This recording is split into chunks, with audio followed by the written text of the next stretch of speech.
सत साहिब बंदी छोड़ सतगुरु रामपाल जी भगवान की जय हो।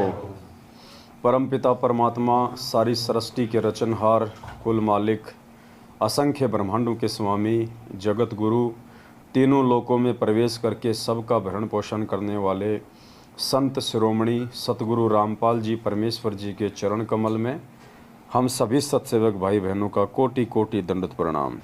और लाइव वीडियो देख रहे आप सभी भाई बहनों को सत साहिब।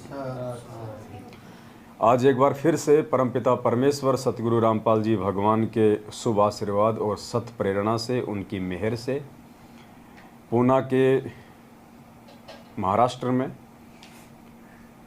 आज दिनांक 23 जुलाई 2022 को सात संगति का ये दूसरा दिन है। एक बार फिर से परमात्मा ने पूना में दया बख्शी है। सभी भाई बहन मिलके परमेश्वर की सात संगति में बैठे हुए हैं, ज्ञान चर्चा के लिए बैठे हुए हैं। विशेष मेहर सतगुरु रामपाल जी भगवान की। पुण्यात्माओं, ये सात संगतियाँ जो परमेश्वर ने हमें दी है, ये हमारे को भक्ति मार्ग पे विश्वासी बनने के लिए दी है, ताकि हम किसी भी ऐरे गहरे व्यक्ति की बातों में आके, किसी भी ऐसे व्यक्ति के बहकावे में आके जो या तो हमारे परमपिता परमेश्वर जी से, उनके इस मार्ग से, या हम भाई बहनों से राग द्वेष ईर्ष्या रखता है, या जो आत्मा जो है काल प्रेरित है। तो परमेश्वर हमारे को इतना दृढ़ विश्वासी बनाना चाहते हैं कि अगर ब्रह्मा विष्णु महेश भी आध्यात्मिक ज्ञान चर्चा के लिए अगर तुम्हारे सामने आ जाए तो भी तुम मार ना खाओ और उनको उल्टा मुंह की खा के जानी पड़े।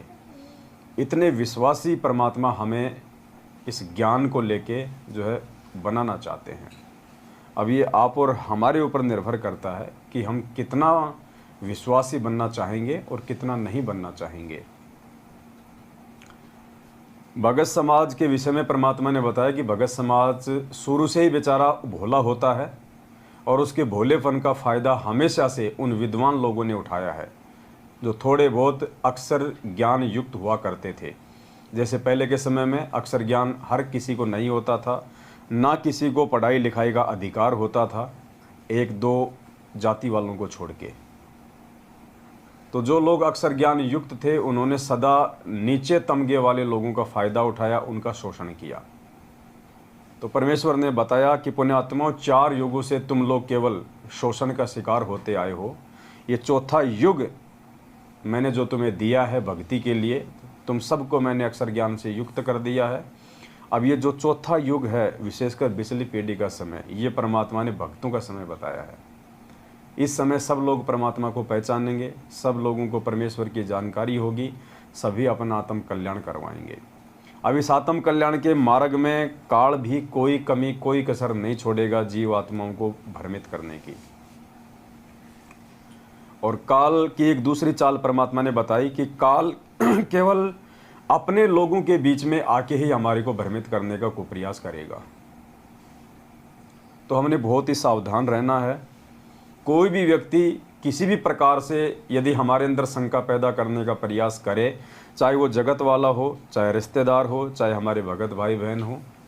जगत वाले तो केवल देवी देवताओं को लेके ही हमारे को भ्रमित करेंगे कि तूने वो छोड़ दिया, तूने बालाजी पूजना छोड़ दिया, तूने वो देवी देवता छोड़ दिए, तेरे साथ ये हो जाएगा, वो हो जाएगा, तू नास्तिक बन गया, तू मुसलमान बन गया, तूने हिंदू धर्म छोड़ दिया।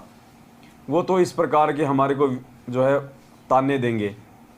और जो हमारे भाई बहन होंगे, हमारे भाई बहनों को लगेगा कि ये हमारे से कुछ ज़्यादा ऊपर बढ़ रहा है, इसका जो वर्चस्व है, इसकी जो जान पहचान है, वो संगत में थोड़ी ज़्यादा ऊंची बढ़ रही है, तो वो हमारी जो है टांग खींचना शुरू करेंगे उल्टी सीधी बातें करके।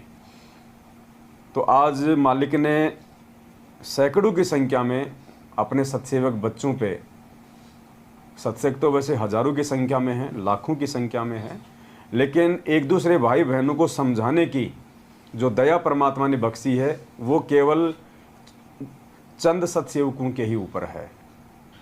तो जब वो भाई बहन अपनी सेवा समझते हुए अपने अन्य भाई बहनों को समझाने का प्रयास करते हैं, तो जो लोग इस सेवा के काबिल नहीं हैं, जो लोग साथ संगतियों के काबिल नहीं हैं, जो लोग एक दूसरे भाई बहनों को ज्ञान आधार से समझाने के योग्य नहीं हैं, वो फिर क्या करेंगे? राग द्वेष और ईर्ष्या से ग्रस्त होकर टांग खींचना शुरू करेंगे। तो बहुत सारे भगत भाई बहन जब हम साथ संगतियों में बैठते हैं, परमात्मा की चर्चा करते हैं, अच्छी अच्छी बातें करते हैं, गुरुदेव के सत्संगों को आधार बना के, तो वो ये कहते हैं कि वो तुम्हारा गुरु बन गया, वो तुम्हारा गुरु बन गया, वो अपने आप में ज़्यादा विद्वान हो गया, अपने आप में ज़्यादा शाना हो गया, तुम ज़्यादा ज्ञानी हो गए। तो भाई परमात्मा हमारे को विद्वान ही बनाने के लिए आए हैं, हमारे को ज्ञानी ही बनाने के लिए आए हैं, क्योंकि 4 युगों से हम लोग धोखा खाते आ रहे हैं, ज्ञानी ना बन पाने के चलते, विद्वान ना बन पाने के चलते। तो अब की बार हम आप लोगों की इन उल्टी सीधी बातों में नहीं आने वाले हैं। अब की बार तो परमेश्वर ने यदि हमारे को विद्वान बनाने का बीड़ा उठाया है, तो हम भी भाई विद्वान बनने के लिए बिल्कुल तैयार हैं। और अब की बार आप लोगों की छोटी छोटी बातों में, आप लोगों के बहकाव में हम नहीं आने वाले हैं। हमने केवल परमात्मा प्रसन्न करना है, और परमात्मा प्रसन्न होगा भक्ति मार्ग पे ज्ञान को आधार बना के दृढ़ता के साथ में आगे बढ़ने से।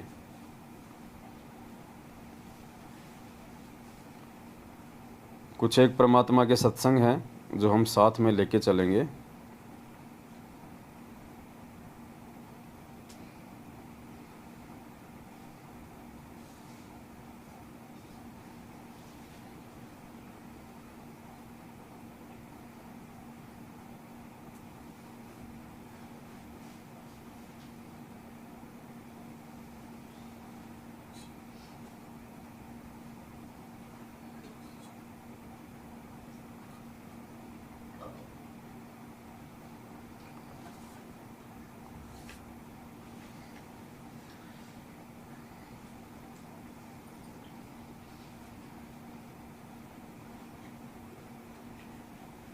भूल जाता हूँ मैं वीडियो कहाँ रखे हैं, लिख के भूल जाता हूँ किस नाम से सेव कर रखे थे।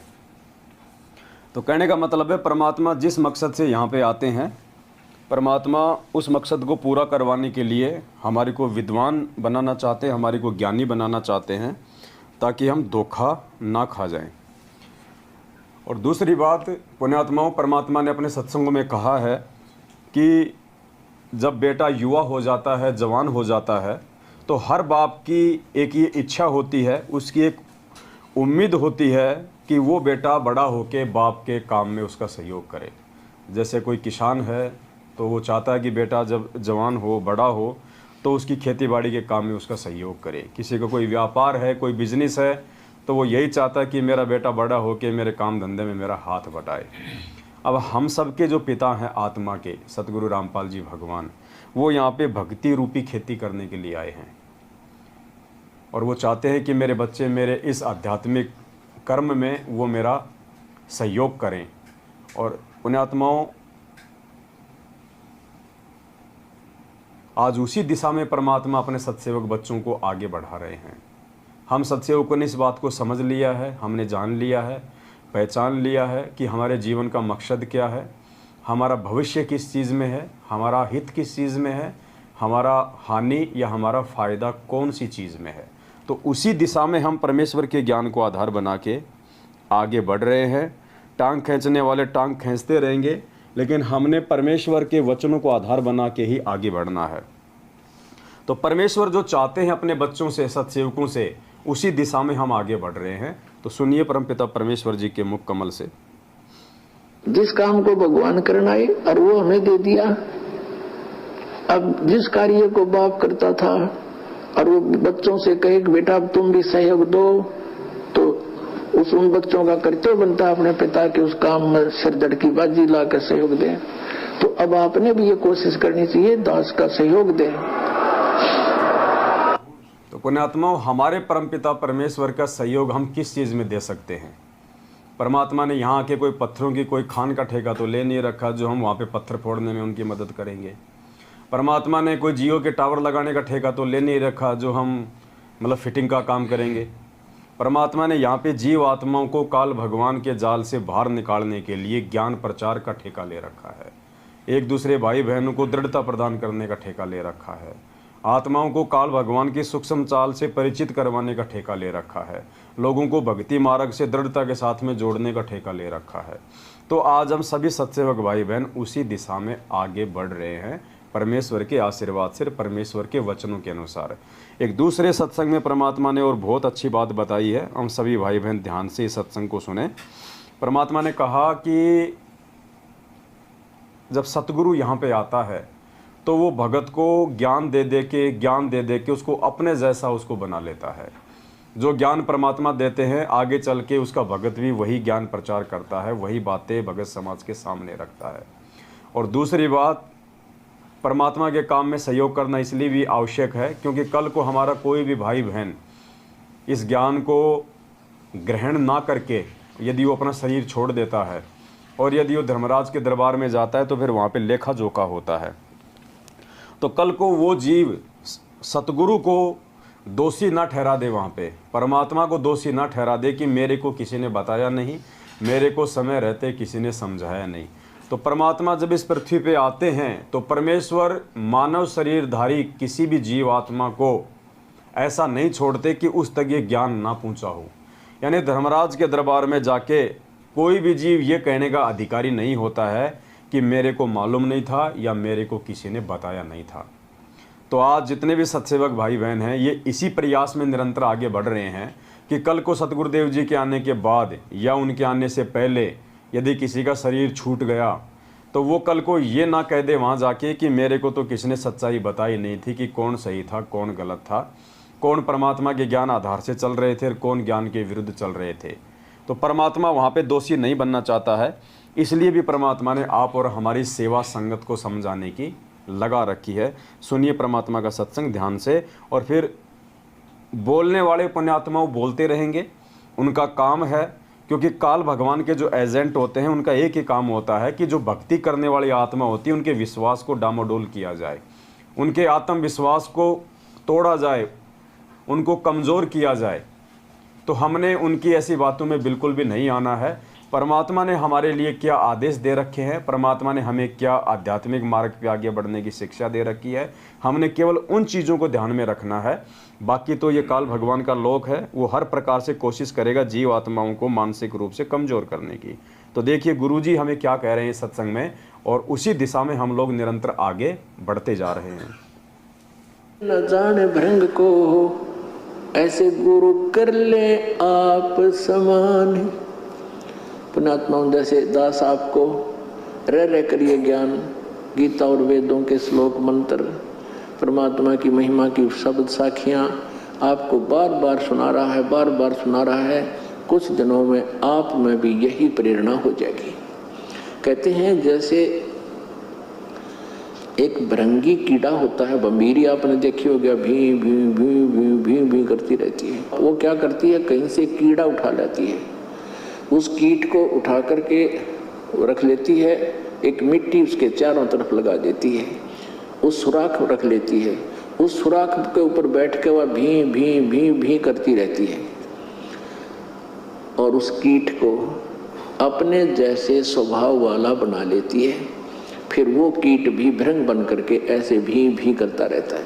तो ये जो ज्ञान है गुरुजी के विषय बता रहे हैं कि सतगुरु जो होगा आपको इस प्रकार ज्ञान देगा और आप जी को ऐसा ज्ञान भर देगा, आप भी फिर अपने बहन भाइयों को, मित्रों को ऐसे भी करना शुरू कर दोगे। ये स्वाभाविक है, क्योंकि इस मार्ग पर आने के बाद अपने मोक्ष की चिंता समाप्त हो जाती है। फिर हमें चिंता बनती है कि देख मेरा मित्र है, मेरी सहेली, भाई है, बहन है, कोई रिश्तेदार है, तो वहाँ दौड़ते हैं, वहाँ काल विद्यमान होता है और 100 बार समझाते हैं, पुण्यात्मा मान जाते हैं, जिनके अभी संस्कार कमज़ोर हैं वो आनाकानी करते रहते हैं। तो हमारा कर्तव्य है कि इस संदेश को जन जन तक पहुँचाएं ताकि कल को हम दोषी ना बन जाएं, क्योंकि हमें ज्ञान हो गया। और फिर वो जिनके पास ये संदेश पहुंच रहा है, जैसे दास ने पुस्तक बनाई है, प्रवचन किए हैं, CD बनाई है, और जन जन तक आप जी भी संदेश भेज रहे हो, किसी को बता रहे हो, समझा रहे हो, फिर वो प्राणी नहीं मानता है तो भगवान दोषी नहीं रहा, वो जाएगा यहाँ से मृत्यु के उपरांत इस धर्मराज के दरबार में, न्यायाधीश के पास खड़ा हो। वहां जाकर इसको पता लग जाता है कि मेरे से बहुत भयंकर गलती बन गई, मैंने भक्ति नहीं की और सारा जीवन ये संसारिक क्रियाओं में खो दिया। और वहां वचनबद्ध होकर आया था, भगवान अब के मनुष्य जीवन दे दो, मैं बहुत भक्ति करूंगा, अपने पेट के लिए धंधा भी करूंगा, लेकिन आपको नहीं भूलूंगा। और सबसे पहले वही गलती की, धंधा याद रह गया पर भगवान भूल गया। तो परमात्मा कहते हैं कि यदि हमें जानकारी हो गई है सत्य असत्य की, ज्ञान अज्ञान की, भले और बुरे की, और उसके बाद यदि हम अपने अन्य भाई बहनों को नहीं समझाते हैं तो फिर हम परमात्मा के दोषी हो जाएंगे। तो हमें इस बरवाला कांड का जो षड्यंत्र है इसकी हमें पूरी जानकारी हो गई है, और वर्तमान में परमेश्वर ने जो ज्ञान दिया है 27 वर्षों से, वो भी परमात्मा ने सद्बुद्धि दे के हमें समझा दिया है। इसलिए हमारी जिम्मेदारी बनती है कि हमारे जो अन्य भाई बहन हैं जो अभी इस स्तर पे नहीं पहुँचे हैं और जो काल भगवान के एजेंटों के झांसे में हैं, तो हमारा ये परम कर्तव्य बनता है कि हम उन भाई बहनों तक संदेशा पहुंचाएं ताकि वो अपनी मर्यादाओं को बचाएं, उन काल प्रेरित लोगों का साथ छोड़ें और अपनी भक्ति में आगे बढ़ें, परमात्मा को जो है वो प्रसन्न करें। तो ये हमारी जिम्मेदारी बनती है और इस जिम्मेदारी को ना निभा के हम परमात्मा के दोषी नहीं बनना चाहते हैं। तो ये छोटी छोटी बातें थी जो आम तौर पे भाई बहन नहीं समझ पाते हैं, तो उनका थोड़ा सा भ्रम निवारण करना भी ये ज़रूरी होता है, ताकि हम आपस में बैठ के इस प्रकार से जो परमात्मा की चर्चा कर रहे हैं तो अपने मन में कोई शंका पैदा ना करे कि भाई वो तुम्हारा गुरु बन गया, वो तुम्हारा लीडर है, वो तुम्हारा नेता है। ये कोई राजनीतिक पार्टी नहीं है, ये आध्यात्मिक मार्ग है परमात्मा का। और परमात्मा कहते हैं कि गुरु से ज्ञान होने के बाद में, और ये ज्ञान भी ऐसा ज्ञान है जो पूरी दुनिया में नहीं है, आज से पहले ना ये ज्ञान किसी ने दिया ना कोई जानता था। परमात्मा ने आके ये ज्ञान दिया है आज 8 सितंबर 1951 को धरती पे प्रकट होके। तो ये ज्ञान पुण्यात्मा या तो वो परमात्मा जानता है या परमात्मा से इस ज्ञान को जो प्राप्त उसके बच्चे हैं वो जान सकते हैं, वो बता सकते हैं। तो आज हमारे पूज्य गुरुदेव जी हिसार जेल में बैठे हुए हैं, उनकी गैर हाजिरी में उनके बच्चों को जो काल भगवान के जाल में फंसाया जा रहा है, उनकी मर्यादा तोड़वा के काल भगवान के बाड़े में भेजा जा रहा है। तो फिर ये हम जैसे भाई बहनों के सत्सेवकों की ये जिम्मेदारी बन जाती है कि हम अपने भाई बहनों को हर संभव कोशिश करके उन तक हम ये ज्ञान पहुंचाएं, जानकारियां पहुंचाएं, ताकि वो उधर से निकलें, साथ संगति से जुड़ें, इस सत्य के मार्ग से वो जुड़े। तो ये मन में छोटी छोटी जो खरपतवार है, काल भगवान बीच बीच में कुछ काल प्रेरित लोगों के अंदर प्रेरणा करके संगत में पैदा करवाता रहता है, तो हम उनकी बातों में ना आए, हम उनके झांसे में ना आए, और हम विश्वास और दृढ़ता के साथ में कि परमात्मा ने हमारे कोई अनमोल सेवा बख्शी है, और ये सेवा जो आज हम सत्सेवा कर रहे हैं ये युगों युगों बाद परमात्मा अपनी किसी आत्मा की झोली में डालता है।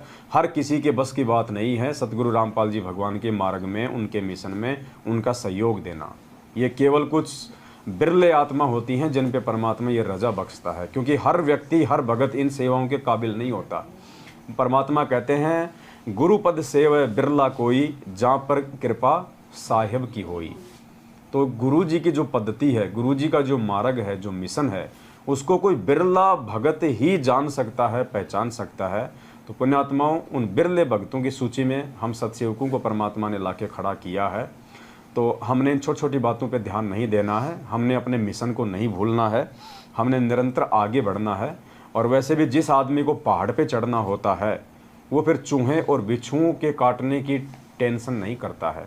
चूहे और बिच्छू तो आएंगे उसके मार्ग में उसको रोकने के लिए, लेकिन वो चूहे और बिच्छुओं की चिंता नहीं करता है। तो कुछ एक हमारी संगत वाले ही काल प्रेरित भाई बहन अपनी जो छोटी मोटी अटपट जो फेसबुक पे, व्हाट्सएप पे कमेंट्स वगैरह के माध्यम से, मैसेज वगैरह के माध्यम से जो करते रहते हैं, जो हमारा मनोबल कमज़ोर करने का जो कुप्रयास करने की कोशिश में रहते हैं, हमने ऐसे लोगों से भी सावधान रहना है। और किसी भी अरे गहरे व्यक्ति के कुछ भी बोलने से, कुछ भी कहने से हमने अपने मकसद से पीछे नहीं हटना है। सब परमात्मा हमारे साथ में है, परमात्मा की दया से ही ये साथ संगतियाँ हो रही है। परमात्मा की रज़ा से ही हम इतनी दूर दूर से आते हैं और परमात्मा की विशेष मेहर से हम उनके द्वारा दिए गए ज्ञान के ऊपर विवेचन करते हैं, विचार विमर्श करते हैं। अन्यथा पुण्यात्मा, ये जीव के बस की बात नहीं है कि परमेश्वर के द्वारा दिए गए ज्ञान पे भी वो चर्चा कर सके, क्योंकि ये चर्चा करने के लिए भी बहुत कुछ चीज़ों की आवश्यकता होती है। अगर आपके मुख से कोई भी बात इधर उधर की निकल गई और वो चीज़ रिकॉर्ड हो जाती है और आपके द्वारा यदि कोई उल्टा विचार दे दिया गया, ज्ञान विरुद्ध विचार दे दिया गया और उस विचार को यदि किसी आत्मा ने भोलेपन में फॉलो कर लिया, तो आप कितने बड़े जो है आप दोषी हो जाओगे परमात्मा के। तो यहाँ पे एक एक शब्द सदगुरु रामपाल जी भगवान की इच्छा से और उनकी मेहर से निकलता है, वरना मुझ पवन दास की इस 2 कौड़ी के जीव की कोई औकात नहीं है कि मैं परमात्मा के द्वारा बताए गए ज्ञान के ऊपर भी कोई डिस्कस करके आप लोगों को बता सकूं, समझा सकूं। ये गुरुदेव की मेहर है जो दास भाई बहनों के बीच में बैठ के ये ज्ञान चर्चा कर रहा है। अन्यथा इस ज्ञान के ऊपर चर्चा तो ब्रह्मा विष्णु महेश काल और दुर्गा भी नहीं कर सकते, इतना ज्ञान देने के बाद भी। जबकि यहाँ तो परमेश्वर के सत्संगों का निष्कर्ष निकाला जा रहा है। जो बातें परमात्मा ने अभी तक अपने सत्संगों में नहीं बताई, उन बातों को आज उनके इन वचनों को आधार बना के वही परमात्मा हम जैसे 2 कौड़ी के जीवों के मुख से निकलवा रहे हैं। तो ये परमेश्वर की विशेष मेहर है और इस मेहर के काबिल कोई विशेष आत्मा ही होती है। ऐरी गैरी आत्मा साथ संगतियों में नहीं आ सकती, नहीं जुड़ सकती। और यदि ऐरा गहरा व्यक्ति कोई अपने आप में शाना बन के साथ संगति में आ भी गया, जुड़ भी गया, तो पुण्यात्मा ज़्यादा दिन वो नहीं टिक पाएगा, क्योंकि सूअर की आदत होती है जब तक उसको गंद खाने को ना मिले वो नहीं टिक पाएगा। आप सूअर को 5 स्टार होटल में बैठा दोगे, सामने लड्डू जलेबी रसगुल्ले रख दो, उसको रास नहीं आएगी, वो चीज़ बिल्कुल रास नहीं आएगी। वो दौड़ेगा इधर उधर, कहीं कोई कचरा कहीं कोई विष्टा पड़ा होगा वहीं जाके मुंह मारेगा। तो यदि भूला भटका कोई अगर आ भी गया यहाँ पे जो साथ संगतियों के लिए अधिकारी नहीं है, तो उसको सत्सेवक समझने की गलती ना करें। वो 2 दिन 4 दिन, महीना 2 महीना, साल 1.5 साल में वापस भाग जाएगा, क्योंकि ये बगुले की खुराक नहीं है। साथ संगति हंसों की खुराक है। यहाँ पे मोती बरसते हैं, यहाँ पे मेंढक और घोंगे नहीं मारे जाते, बगुलों की खुराक नहीं है यहाँ पे। तो कहने का मतलब है हम भाई बहन बहुत ज़्यादा सावधान होके, क्योंकि जो जो समय आगे बढ़ेगा काल भगवान अपना चक्कर उतना ही तेज करेगा आत्माओं का मनोबल तोड़ने के लिए। तो हम भाई बहनों ने बहुत ही सोच समझ के एक एक कदम भक्ति मार्ग पे सोच विचार के रखना है। और परमात्मा जिस प्रकार से हमारे को एक भगत बनाना चाहते हैं पुण्यात्मा, हमने खुद भगत बनने की प्रक्रिया में आगे बढ़ना पड़ेगा। हम ये ना सोचें कि सामने वाला व्यक्ति ही अपने जीवन में परिवर्तन लेके आए, हमने खुद भी अपने जीवन में परिवर्तन लेके आना पड़ेगा। एक भगत के परमात्मा ने क्या लक्षण बताए, कितनी आधीनी, कितनी विनम्रता, कितना एक दूसरे को सुनना और किस प्रकार से सोच समझ के इस मार्ग पे आगे चलना, उस प्रकार से हमने चलना पड़ेगा। अगर हम ऐसे ही आते रहे, मालिक को भोग लगाते रहे, ज्ञान चर्चा होती रही और यदि हमने अपने जीवन में उन चीज़ों को नहीं ढाला, नहीं उतारा, तो कोई फ़ायदा नहीं, उल्टा हम परमात्मा के ही दोषी बन जाएंगे। तो कहने का मतलब है हमने ये नहीं देखना कि वो सतलोक जाएगा कि नहीं जाएगा, वो भगत बनेगा कि नहीं बनेगा, वो भाड़ में जाए, हमें उन चीज़ों से कोई लेना देना नहीं। हमने सबसे पहले अपने आत्म कल्याण की टेंशन होनी चाहिए कि मुझे भगत बनना है, मुझे परमात्मा की मेहर के काबिल बनना है, मुझे अपना आत्म कल्याण करवाना है। तो सबसे पहले हम परमेश्वर की मेहर के काबिल बने। परमात्मा हमारे को जिस कैटेगरी का भगत बनाना चाहते हैं उस कैटेगरी में हम अपने आप को ढालें, उनके वचनों के अनुसार हम परमात्मा को ये भक्ति करके मर्यादा में रह के परमेश्वर को हम प्रसन्न करें। तो लगातार दया हो रही है परमात्मा की। आज 23 जुलाई 2022 को एक बार फिर से महाराष्ट्र के पूना में साथ संगति की मेहर हुई है। और जैसा कि परमात्मा ने हमारे को ये अनमोल पुस्तक दे रखी है मुक्ति बोध, और इसमें इतनी कथाएं हैं, इतने सारे टॉपिक हैं कि हम रोज़ साथ संगति इस पुस्तक को आधार बना के कर सकते हैं। और ऐसे ऐसी बातें इसमें हैं जिनको यदि हम अपने जीवन में ढाल लें तो पुण्यात्मा हमारे को भगत बनने में देरी नहीं लगेगी। तो परमात्मा की दया है, आज हम इस पवित्र पुस्तक मुक्ति बोध से पेज नंबर 77 लेते हैं और इसमें एक कथा है सुदामा जी की कथा।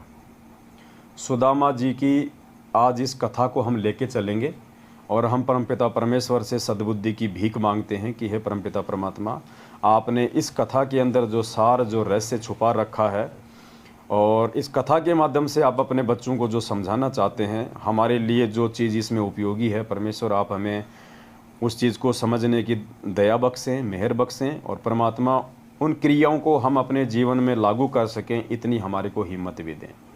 तो आज सतगुरु रामपाल जी भगवान के आशीर्वाद से, उनकी मेहर से, हम उन्हीं के द्वारा रचित पुस्तक मुक्ति बोध के पेज नंबर 77 से भगत सुदामा जी की कथा को आधार बना के, और हम अपने जीवन में इस कथा को कितना ढाल सकते हैं, हमारे लिए ये कथा कितनी उपयोगी है, इस बात को हम लेके चलेंगे। तो देखिए पुण्यात्माओं, ये जो कथा है, इस कथा में परमात्मा ने भगत और भगवान के बीच में जो मर्यादा होती है, जो रिश्ते होते हैं, जो प्यार और प्रेम होता है, वो परमात्मा ने समझाने का पूरा प्रयास किया है।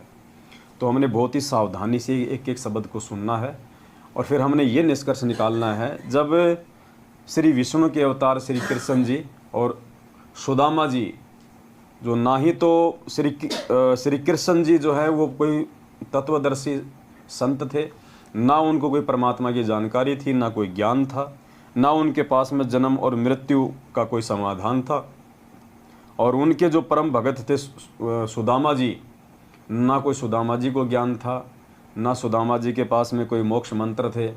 लेकिन इतना सब कुछ ना होने के बावजूद भी जो चीज़ें हमारे पास में है, क्योंकि हमारे को पूर्ण परमात्मा सतगुरुदेव जी के रूप में उपलब्ध हैं, परमात्मा ने हमारे को पूर्ण ज्ञान दे दिया है, पूर्ण मोक्ष मंत्र दे दिए हैं, सतलोक जाने की पूरी विधि बता दी है।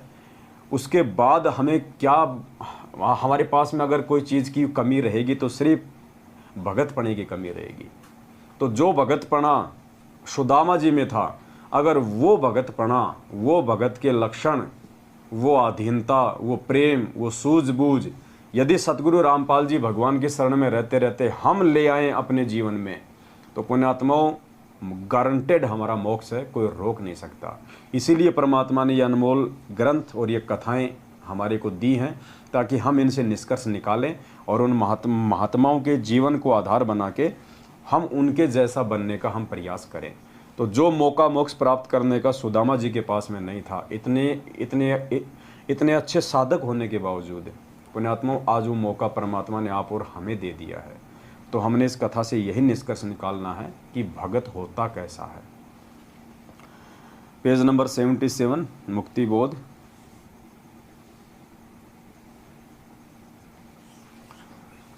श्री कृष्ण जी तथा ब्राह्मण सुदामा जी सहपाठी क्लास फेलो थे। शिक्षा काल में दोनों की घनिष्ठ मित्रता थी। शिक्षा उपरांत श्री कृष्ण जी द्वारिका के राजा बने। सुदामा जी अपना पारंपरिक कार्य कर्मकांड करके यजमानी करने लगे। वे वास्तव में ब्राह्मण थे, ग्रंथों के ज्ञान के अनुसार अपने जीवन को चलाते थे, परंतु ऋषियों को ही ग्रंथों के गूढ़ रहस्य का ज्ञान नहीं था। इस कारण से साधना, शास्त्र विधि त्याग कर मनमाना आचरण जो गुरुजनों ने बताया हुआ था वही किया करते थे, जिससे वर्तमान में कोई लाभ नहीं हो रहा था। यानी सुदामा जी को परमात्मा ने बताया कि बहुत अच्छी आत्मा थी, शास्त्रों के अनुसार वो भक्ति भी किया करता था, जैसा उसके गुरुजी ने शास्त्रों को समझा और उनको बताया, सारे नियम भी निभाता था, भगत वाले लक्षण भी थे। लेकिन वो जो साधना थी, क्योंकि वो नकली गुरु थे, उनको वास्तविक साधना का मालूम ही नहीं था, इसलिए उन्होंने सुदामा जी को जो साधना बताई, सुदामा जी ने अपने गुरुजनों के द्वारा बताई गई साधना को उत्तम साधना मान के जो भाई उसने उसको फॉलो भी किया, उसके बावजूद भी उनको कोई लाभ नहीं हुआ, क्योंकि वो मनमाना आचरण था, वो शास्त्र विधि अनुसार साधना नहीं थी, वो गीता जी के अध्याय नंबर 16 श्लोक नंबर 23 के अनुसार मनमाना आचरण था, जिससे कोई लाभ उनको नहीं होना था। इस कारण से साधना, शास्त्र विधि त्याग कर मनमाना आचरण जो गुरुजनों ने बताया हुआ था वही करते थे, जिससे वर्तमान में कोई लाभ नहीं हो रहा था। श्री सुदामा जी किसी यजमान को भ्रमित करके रुपये या अन्य पदार्थ नहीं लेते थे। पुण्यात्माओं, उस समय की बात है, ये 5,500 साल पहले की बात। सुदामा जी को ज्ञान भी था, पंडित भी थे, लेकिन फिर भी वो अपने किसी भी यजमान को उल्टी सीधी बातें बता के या उल्टे सीधे कर्मकांड करवा के लोगों को भ्रमित करके अपना पेट पालन नहीं करते थे। और आज देखिए, इस परमेश्वर की शरण में आने के बाद हमारे जो बड़े भाई हैं सतलोक आश्रम मैनेजमेंट हरियाणा वाले, उनको अच्छे और बुरे कर्मों का ज्ञान होने के बावजूद भी, शास्त्र विधि अनुसार भक्ति मिलने के बाद भी, कौन से कर्म करने से भक्ति बनेगी, कौन से कुकर्म करने से हमारा जीवन बर्बाद होगा, इतना सब कुछ पता होने के बाद भी, गुरुदेव के द्वारा इतना ज्ञान दिए जाने के बाद भी, आज वे लोग गुरुजी की पीठ पीछे उन्हीं के आदेशों की आड़ में ये लोग पाठ प्रकाश करने के अधिकारी नहीं हैं। पाठ प्रकाश के विषय में परमात्मा ने एक सत्संग में बताया कि ये गरीबदास जी महाराज जी के जो वाणियाँ हैं ना, इनको पढ़ने वाला भी उतना ही महापुरुष चाहिए। इन वाणियों को पढ़ने वाला भी उतना ही महापुरुष चाहिए, वरना उसके बिना ये वाणियाँ काम नहीं करेंगी। लेकिन आज उसी परमात्मा की आड़ में और गरीबदास जी महाराज जी की वाणियों का पाठ कर करके और किस प्रकार से भगत समाज को भ्रमित किया जा रहा है चंद पैसों के लिए। जो पाठ सतलोक आश्रम बरवाला में गुरुजी के रहते सहते मात्र 7,000 रुपये का था, आज वो पाठ इन्होंने 21,000 रुपये 15,000 रुपये का कर दिया। बताइए, 7,000 रुपये का पाठ इन्होंने 15,000 का कर दिया, जबकि घी का भी वही रेट है, मिश्री का भी वही रेट है, खोपरे का भी वही रेट है। उसके बावजूद भी इन्होंने 2 गुना ज़्यादा पाठ प्रकाश का रेट कर दिया। इतना तो भारत सरकार डीजल पेट्रोल भी नहीं बढ़ाती जितना इन्होंने पाठ प्रकाश की राशि बढ़ाई है। पुण्यात्माओं, ये धंधा, परमात्मा कहते हैं फूटी ज्ञान विवेक की, अंधा है जगदीश, चंपाकली को 500 और मनी राम को 30। इन्होंने अपने धार्मिक धंधे के लिए ये भी नहीं देखा कि हम क्या कर रहे हैं और आगे चल के हमारे द्वारा किए गए इन कर्मों का क्या परिणाम निकलेगा। जो ज्योति हवन सतलोक आश्रम बरवाड़ा में 500 रुपये का होता था, वो ज्योति हवन आज इन्होंने 2100 रुपये का कर दिया। पुण्यात्माओं, टोटली परमात्मा के विधान के विपरीत, और ना ये ज्योति हवन करने के अधिकारी हैं, ना ये पाठ प्रकाश करने के अधिकारी हैं। परमात्मा जी क्या कह रहे हैं अपने सत्संग में, ध्यान से सुनिएगा। गरीबदास जी की वाणी, और गरीबदास जी की वाणी अब दास पढ़ा रहा है, क्योंकि इसको पढ़ने वाला भी उतना ही पवित्र चाहिए जितना महापुरुष हो परमात्मा ने जिनको ज्ञान दिया था। तो जो इस दास के मुख से जो सुनोगे उसका असर न्यारा होगा, और इन्हीं सत्संग में कोई और करेगा भगत तो उससे लाभ नहीं होगा वो, क्योंकि अधिकारी के बिना यह काम करे को नहीं। और तो गरीबदास जी की महाराज जी की वाणियों का जो पाठ है, जब तक उसको कोई अधिकारी नहीं करेगा तब तक वो भगत समाज के ऊपर असर करेगी नहीं, उस पाठ प्रकाश का लाभ उन भक्तों को मिलेगा ही नहीं। अब परमात्मा ये नहीं करेगी गरीबदास जी की कोई भी वाणी है और उसको कोई भी पढ़ेगा तो लाभ नहीं होगा, नहीं। ऐसे तो हम जो नित्य नियम करते हैं, असुर निकंदन रमैणी करते हैं, संध्या आरती करते हैं, उनमें 70% वाणियाँ गरीबदास जी महाराज जी की हैं, जो परमात्मा ने हमारे को रोज करने का आदेश दिया हुआ है। तो परमेश्वर इस प्रकार से वाणियों को पढ़ने के लिए यहाँ पे नहीं बोल रहे, यहाँ पे परमात्मा बात कर रहे हैं पाठ प्रकाश की, पाठ प्रकाश की बात कर रहे हैं यहाँ पे, जो 3 दिन का होता है, जो इन फर्जी आश्रमों में दिल्ली, मुंडका, भिवानी, रोहतक, इंदौर, जहाँ भी इन्होंने फर्जी आश्रम खोल रखे हैं, मनमुखी रूप से ये लोग जो पाठ प्रकाश करते हैं 15-15 हज़ार रुपये लेके। इन वाणियों के विषय में परमात्मा कहते हैं कि इन वाणियों को बोलने वाला, ये पाठ प्रकाश करने वाला भी उस गरीबदास जी महाराज जी के जितना ही पाक और पवित्र महापुरुष चाहिए। तो बताइए, क्या ये लोग अधिकारी हैं ये पाठ प्रकाश करने का? आश्रमों पे तो माता बहनों के नंबर ले लेकर इनकी रिकॉर्डिंग आती रहती है आए दिन। इनके आश्रमों में जाओ आप, भिवानी आश्रम में, वहाँ पे जो महेंद्र है, महेंद्र भगोड़ा, गुरुजी का छोटा भाई, उसने अपने समधी को, अपने बेटे के ससुर को उसने भिवानी आश्रम संभाला रखा है, धर्मपाल को। अब वो धर्मपाल की क्या सोच है, बहनों ने बताया कि एक बार हमारे में से कुछ बहनों को, कुछ वहाँ पे नेपाल की बहन थी जो मुंडका आश्रम में सेवा करती हैं, और कुछ यहाँ की अपने हरियाणा की, तो उन बहनों को मुंडका आश्रम से भिवानी आश्रम में भेज दिया गया। और वहाँ जाने के बाद में वो धर्मपाल क्या बोलता है, क्योंकि वहाँ पे तो सब काल प्रेरित है, तो 2-4 वहाँ पे ऐसे ही वो लड़के रहते हैं, तो उन लड़कों को कहा कि भाई इनमें से छांट लो, तुम्हारे को जो भी अच्छी लगे, सेटिंग मैं करवा दूंगा। वो बहनें बता रही हैं आज हमारे को फ़ोन पे, रिकॉर्डिंग है दास के पास में, लेकिन बहन ने हमारे को मना किया कि भगत जी अभी रिकॉर्डिंग कहीं डालनी नहीं है। अब बताओ पुण्यात्माओं, ये लोग जब आश्रमों के संचालकों का ये हाल है, उनकी ऐसी घटिया सोच है, तो बताओ उन आश्रमों में जब गरीबदास जी महाराज जी की वाणियों का पाठ किया जाएगा तो भगत समाज को क्या लाभ मिलेगा। और पाठ करवाते करवाते भी भक्तों की दुर्गति हो रही है, अकाल मौतें हो रही हैं। बताइए परमात्मा कहाँ है भाई, कहाँ असर हो रहा है इन वाणियों का, इस पाठ प्रकाश का। ये राजनीति करने वाले लोग पाठ प्रकाश करेंगे तो ये पाठ प्रकाश लाभ देगा। ये राजस्थान के गैंगस्टर आनंदपाल सिंह जैसों की सीबीआई जांच का समर्थन करने वाले, उनको पात्रों को भक्तों के दान का 5-5 लाख रुपया चंदे के रूप में देने वाले गरीबदास जी महाराज जी की वाणियों का पाठ करेंगे, वो पाठ प्रकाश आपको लाभ देगा। तो पुण्यात्माओं जागो, ये समय बार बार नहीं आएगा। परमात्मा हर प्रकार से हमारे को समझाना चाहते हैं। हमने 27 साल से भगवान की बातों को तवज्जो नहीं दी, महत्व नहीं दिया, लेकिन आज इन सात संगतियों के माध्यम से पुण्यात्माओं इन चीज़ों को समझो। परमात्मा का एग्रीमेंट है काल भगवान के साथ में, वरना मालिक तो इतना समर्थ है, 1 सेकंड नहीं लगे उसको सबकी गुद्दी पकड़ के सीधे रास्ते पे ले आए, पूरी दुनिया को चुटकी बजाती। लेकिन वो परमात्मा ने नहीं करना है। अगर वही करना होता तो परमात्मा को इस गंदे लोक में आके 27 साल से दुख क्यों भोगने पड़ते। वो तो सतलोक में बैठा बैठा ही पूरी दुनिया को सद्बुद्धि दे देता, इस मार्ग पर लगा देता।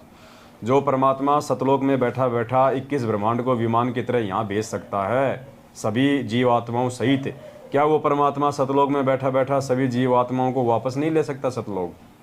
लेकिन परमात्मा की भी कुछ मर्यादा है, कुछ नियम है, कुछ एग्रीमेंट है काल भगवान के साथ। और काल भगवान ने यही कहा था कि परमात्मा आप नीचे जाओगे, जीवों को अपना ज्ञान दोगे, लेकिन परमात्मा एक मेरे ऊपर मेहर कर देना, जो आपके द्वारा दिए गए ज्ञान को आधार बना के और आपको परमात्मा मान के भक्ति करे, आपकी मर्यादाओं में रहे, उसी आत्मा को यहाँ से लेके जाना, बाकी को मेरे हवाले कर देना। तो परमात्मा ने कहा कि तथास्तु, बाकी मेरे किसी काम के भी नहीं है। जो मेरे द्वारा इतने समझाए जाने के बाद भी अगर उल्टे ही कामों में लिप्त रहेंगे तो वो सतलोक जाने के काबिल नहीं है, वहाँ के लायक नहीं है। ऐसी आत्माएं तेरे अंडर में ही रहेंगी। तो यहाँ पे सुदामा जी के विषय में परमात्मा कह रहे हैं कि सुदामा जी किसी भी जीवात्मा को, किसी भी अपने यजमान को उल्टा सीधा ज्ञान या पूजा पाठ करवा के भ्रमित नहीं करते थे। जो भ्रमणा आज पिछले 7 वर्षों से सतलोक आश्रम मैनेजमेंट हरियाणा ने फैला रखी है।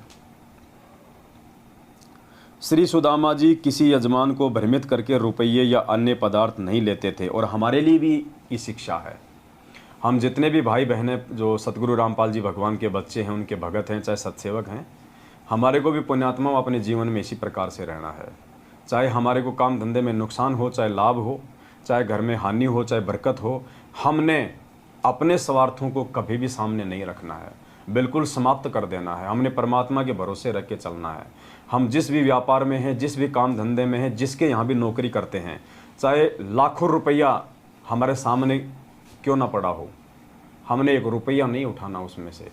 किसी भी प्रकार से उस मालिक के साथ में, उस व्यापार से हमने कोई चिटिंग नहीं करनी, कोई दगाबाजी नहीं करनी, झूठ छल कपट का सारा नहीं लेना हमने, वरना परमात्मा उसी समय हमसे दूर हो जाएगा। उसी समय मर्यादा में रह के भक्ति करते करते भी यदि भगत के ऊपर कोई आपत्ति आती है तो पुण्यात्मा उसी समय दिमाग दौड़ा लेना, ये बात को गांठ बांध लेना।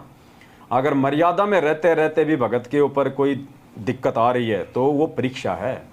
परमात्मा चेक करना चाहता है हमारे को कि ये हीरा मेरा जो है कितना पक्का है या इसमें कितनी कमजोरी है, क्योंकि संकट में ही भगत की परीक्षा होगी, तकलीफों में ही भगत की परीक्षा होगी।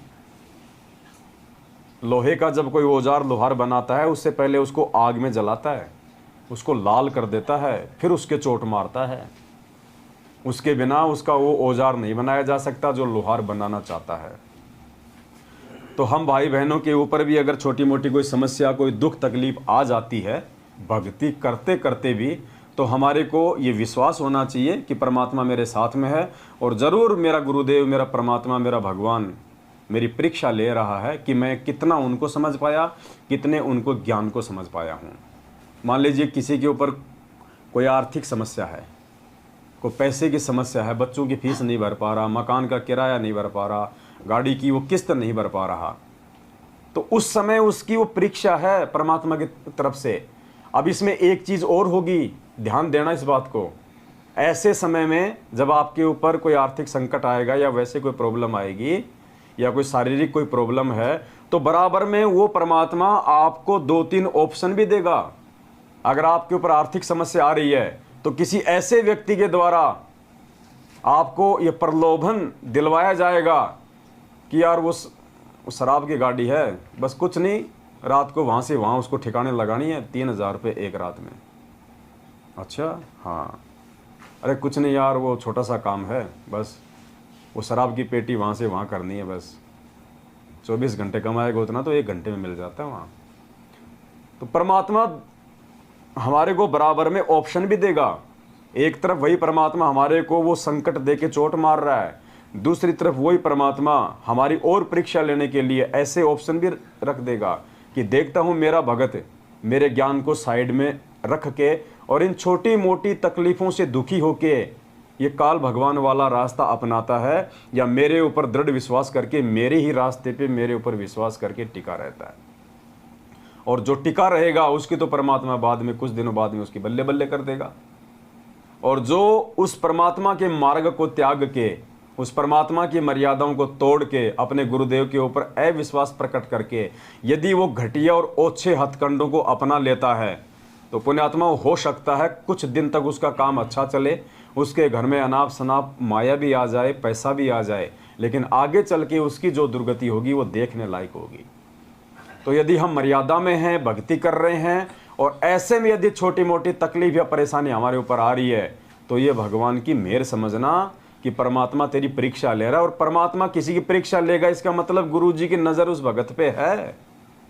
तो ये भी समझना कि वो असंख्य ब्रह्मांडों का मालिक और मुझ 2 कौड़ी के जीव पे अपनी नज़र बनाए हुए है, और भगवान जिस पे अपनी नज़र बना दे फिर वो कौन क्या बिगाड़ लेगा उसको। यहाँ तो सिर्फ थोड़े से विश्वास की ज़रूरत है, फिर थोड़े से धैर्य की ज़रूरत है। शील, संतोष, विवेक, दया, अक्षमा, ये 5 गुण परमात्मा 16 श्रृंगार से पहले परमात्मा ये 5 गुण हमारे को देगा, और ये 5 गुण परमात्मा देगा तो फिर उनकी परीक्षा भी लेगा। अब टीचर भले बच्चे को LKG में या प्रे में A for Apple, B for ball सिखाता है, फिर वो उसकी परीक्षा भी लेता है, टेस्ट भी लेता है। A लिख देगा, फिर A फॉर आगे छोड़ देगा डॉट डॉट डॉट, देखिए बच्चा क्या लिखेगा, A फॉर एप्पल लिखता है या फिर A फॉर बफेलो लिखता है, तो वो परीक्षा भी लेगा फिर साथ साथ में उस बच्चे की। तो इसी प्रकार ये परमात्मा हमारा टीचर है आध्यात्मिक, और परमात्मा जिस हमें जैसे जैसे ज्ञान देते जाएंगे वैसे वैसे परमात्मा हमारे अंदर मजबूती पैदा करने के लिए हमारी परीक्षा भी लेते जाएंगे कि इनमें थोड़े बहुत वो गुण विकसित हुए हैं या नहीं हुए हैं। तो पुण्यात्माओं, ऐसे समय में हमने बहुत ही सावधान रहना है, और गुरुदेव के ज्ञान को आधार बना के गुरुदेव पे विश्वास करके हमने उन परिस्थितियों का सामना करना है। हमने झुकना नहीं है, टूटना नहीं है उन परिस्थितियों से। यदि टूट जाएंगे सदा सदा के लिए, फिर हम परमात्मा के मिशन से बाहर हो जाएंगे। तो सुदामा जी की कथा से आज हमारे को ये भी सीखने को मिलेगा कि भगवान का दोस्त होने के बावजूद, 3 लोक के भगवान त्रिलोकीनाथ विष्णु अवतार श्री कृष्ण जी का सहपाठी, उनका क्लास फेलो होने के बावजूद, और अपनी उम्र का 60% हिस्सा उन्होंने दारिद्रता में गुजार दिया, लेकिन कभी अपने भगवान से डिमांड नहीं करी। उन्होंने 1 रुपए की भी डिमांड नहीं करी, किसी भी सुख और लाभ की डिमांड नहीं करी, जबकि उसकी पत्नी उसको रोज कहा करती थी कि जाता क्यों नहीं, तेरा तो दोस्त है, तेरा तो दोस्त है, क्या तेरे को देगा नहीं, द्वारिका का राजा है। लेकिन पुण्यात्माओं, वो पंडित था, वो भगत था, और हम क्या कर रहे हैं आज? जुखाम हो जाए तो भी गुरुजी से प्रार्थना, भैंस दूध ना दे तो भी गुरुजी से प्रार्थना। हमारे को शर्म आ जानी चाहिए सुदामा जी की ये कथा सुनने के बाद में, और विचार करना पड़ेगा लास्ट में इस कथा के कि हम कहाँ खड़े हैं। हम भगत की श्रेणी में हैं या आम व्यक्ति की भी श्रेणी में हैं या नहीं है। ऐसे परमात्मा नहीं मिलेगा, ऐसे भगवान नहीं मिलेगा, ऐसे सतलोक नहीं मिलेगा। श्री सुदामा जी किसी यजमान को भ्रमित करके रुपये या अन्य पदार्थ नहीं लेते थे। केवल अपना व परिवार का भोजन तथा कपड़े यदि आवश्यकता हुई तो ही लेते थे। कुछ दिन कोई क्रियाक्रम करवाने वाला नहीं आया, भोजन की समस्या पूरे परिवार को हो गई। सुदामा देखो, यहाँ से सुदामा जी की परीक्षा हो गई शुरू। सुदामा जी अपनी आवश्यकता के अनुसार ही उनसे रोटी और कपड़ा वगैरह मांगा करते थे, और वो भी केवल उसी से जिसकी वो यजमानी किया करते थे, जिसके घर पे वो पूजा पाठ किया करते थे। एक समय सुदामा जी के जीवन में ऐसा आया कि कोई भी पूजा पाठ करवाने वाला नहीं आया। अब सुदामा जी के परिवार पे आर्थिक संकट आ गया, रोजी रोटी की समस्या आ गई। आप सुदामा जी को देख के ना चलें, वरना हम इस कथा को ज़िंदगी में नहीं समझ पाएंगे। वो सुदामा, हम सभी भाई बहन अपने को समझें कि परमात्मा यहाँ पे सुदामा की जगह हमें रख रहे हैं। मैं पवनदास अपने आप को समझूं, सुदामा आप अपने आप को समझिए, तब ये कथा समझ में आएगी हमारे, कि भक्ति के बाद में भगत पे वो दुख आएंगे, जानबूझ के देगा परमात्मा अपने भगत की एग्जाम के लिए। कुछ दिन कोई क्रियाक्रम करवाने वाला नहीं आया, भोजन की समस्या पूरे परिवार को हो गई। सुदामा जी की पत्नी ने कहा कि आपके 4 पुत्र छोटे छोटे हैं, भूख से बेहाल हैं। आप कहते हो कि द्वारिकाधीश श्री कृष्ण मेरे मित्र हैं, वे द्वारिका के राजा हैं, आप कुछ धन मांग लाओ। वे आपको मना नहीं करेंगे, क्योंकि आप कहते हो कि शिक्षा काल में वे आपके परम मित्र थे। वे आपके साथ घर आते थे और इकट्ठा खाना खाते थे। सुदामा जी ने कहा कि ब्राह्मण मांगता नहीं। पुण्यात्मा, भगवान से भी सुदामा जी ने भगवान से भी कुछ नहीं मांगा। उसकी पत्नी के बोलने के बाद भी, और सुदामा को भी इस बात का पूरा विश्वास था कि अगर मैं श्री कृष्ण जी से कुछ मांगूंगा तो मुझे मना नहीं करेगा। उसके बाद भी उन्होंने कभी अपने मित्र से, अपने भगवान से किसी भी प्रकार की कोई डिमांड। और गुरुजी क्या कहते हैं बार बार अपने सत्संगों में, और हम क्या रोज संध्या आरती करते हैं कि हम क्या बोलते हैं, अंतर्यामी एक तुम आत्म के आधार, और जो तुम छोड़ो हाथ तो मोह कौन उतारे। हम अंतर्यामी भी कहते हैं गुरुजी को। अब अंतर्यामी है और मानते हैं यदि हम हृदय से, तो क्या अंतर्यामी को पता नहीं कि मेरा बच्चा किस समस्या से जूझ रहा है, मेरे बच्चे पे क्या संकट आने वाला है, कब उसको किस चीज़ की ज़रूरत पड़ेगी? क्या अंतर्यामी को पता नहीं? क्या दुनिया का कोई भी बाप अपने बच्चे को अभाव में, तकलीफ़ों में देख सकता है? क्या आप मान लीजिए आप कोई धनी पिता है और आपके बच्चे ने यदि कोई साइकिल की डिमांड कर दी अपने पड़ोस के बच्चे को देख के, तो क्या आप उसको साइकिल नहीं लाके दोगे? लाके दोगे आप। जहाँ तक आपकी हैसियत है, आप सक्षम हैं। कोई भी बाप अपने बच्चे को दुखी नहीं देख सकता। अब ये तो दुनिया का सबसे धनी बाप है, ये तो समर्थ परमात्मा है, जिसने 21 ब्रह्मांड के स्वामी ज्योति निरंजन को भीख में 21 ब्रह्मांड दे रखे हैं। ये हमें क्या नहीं दे सकता? क्या इस अंतर्यामी को मालूम नहीं है? सब पता है। अपने प्रत्येक शिष्य और शिष्या के जीवन का इनको भली भांति पता है। मालिक कहते हैं चीटी पायल बाजे पैर, साहिब सुनता है सब लहर। ये वो अंतर्यामी परमात्मा है जो चीटी के पैर की यदि पायल भी बना दी जाए, परमात्मा कहते हैं पहली बात तो चीटी के पैर की पायल बनना नामुमकिन है, और अगर वो बन गई तो बिल्कुल नॉइजलेस होगी, उसका शोर नहीं हो सकता। कहते हैं ये परमात्मा तो अगर चीटी के पैर में पायल बना के पहना दी जाए तो उसकी आवाज़ को भी सुनता है। उसको कहते हैं अंतर्यामी। ये हमें शिक्षा दे रहे हैं परमात्मा कि तुम्हारे को कितना विश्वास करने की आवश्यकता है मेरे ऊपर, तब जाके तुम भक्ति मार्ग पे आगे टिकोगे। वरना कल को शरीर तुम यहीं मांगते रहोगे मेरे से मिनट मिनट में, छोटी सी समस्या आई नहीं, हे गुरुजी ये क्या हो गया, ये परमात्मा मैंने तो ज्योति भी करा दी, मैंने तो पाठ भी करवा दिया, मैं तो तारीखों पे भी जा रहा हूँ, मैंने तो 4 बार नाम भी शुद्ध करवा लिया, फिर भी मेरे साथ ऐसा क्यों हो रहा है? हमने कोई खरीद रखा क्या भगवान को? नाम लिया था जब हमने एग्रीमेंट किया था कि गुरुजी मेरे तो पैर में कांटा भी नहीं लगना चाहिए, एग्रीमेंट किया था क्या? ये हमारी कमजोरियां हैं। वास्तव में अंतर्यामी से मांगा नहीं जाता। एक पंजाबी भाई ने कोई भजन बना रखा था जिसमें उसने कहा था कि सब किछ जानदा किस आगे कीजे अरदास।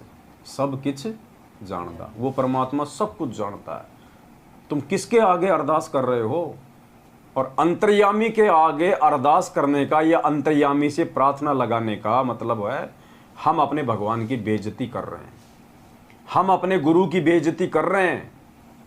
अंतर्यामी से हम मांग रहे हैं, अंतर्यामी को हम बता रहे हैं, जानी जान को हम बता रहे हैं, हमारी हर तकलीफ, हमारे ये जन्म तो छोड़िए, जन्म जन्मांतरों की समस्याओं से, तकलीफों से, कर्म और कुकर्मों से जो परमात्मा अच्छी तरह से वाकिफ है, उस परमात्मा को हम अपनी समस्या बता रहे हैं। ये हम अपने परमात्मा पे अविश्वास प्रकट कर रहे हैं, हम अपने गुरुजी की आंखों के सामने बेइज्जती कर रहे हैं, हम अपने आप को मूर्खता के रूप में उनके सामने पेश कर रहे हैं अंतर्यामी को ये बता के।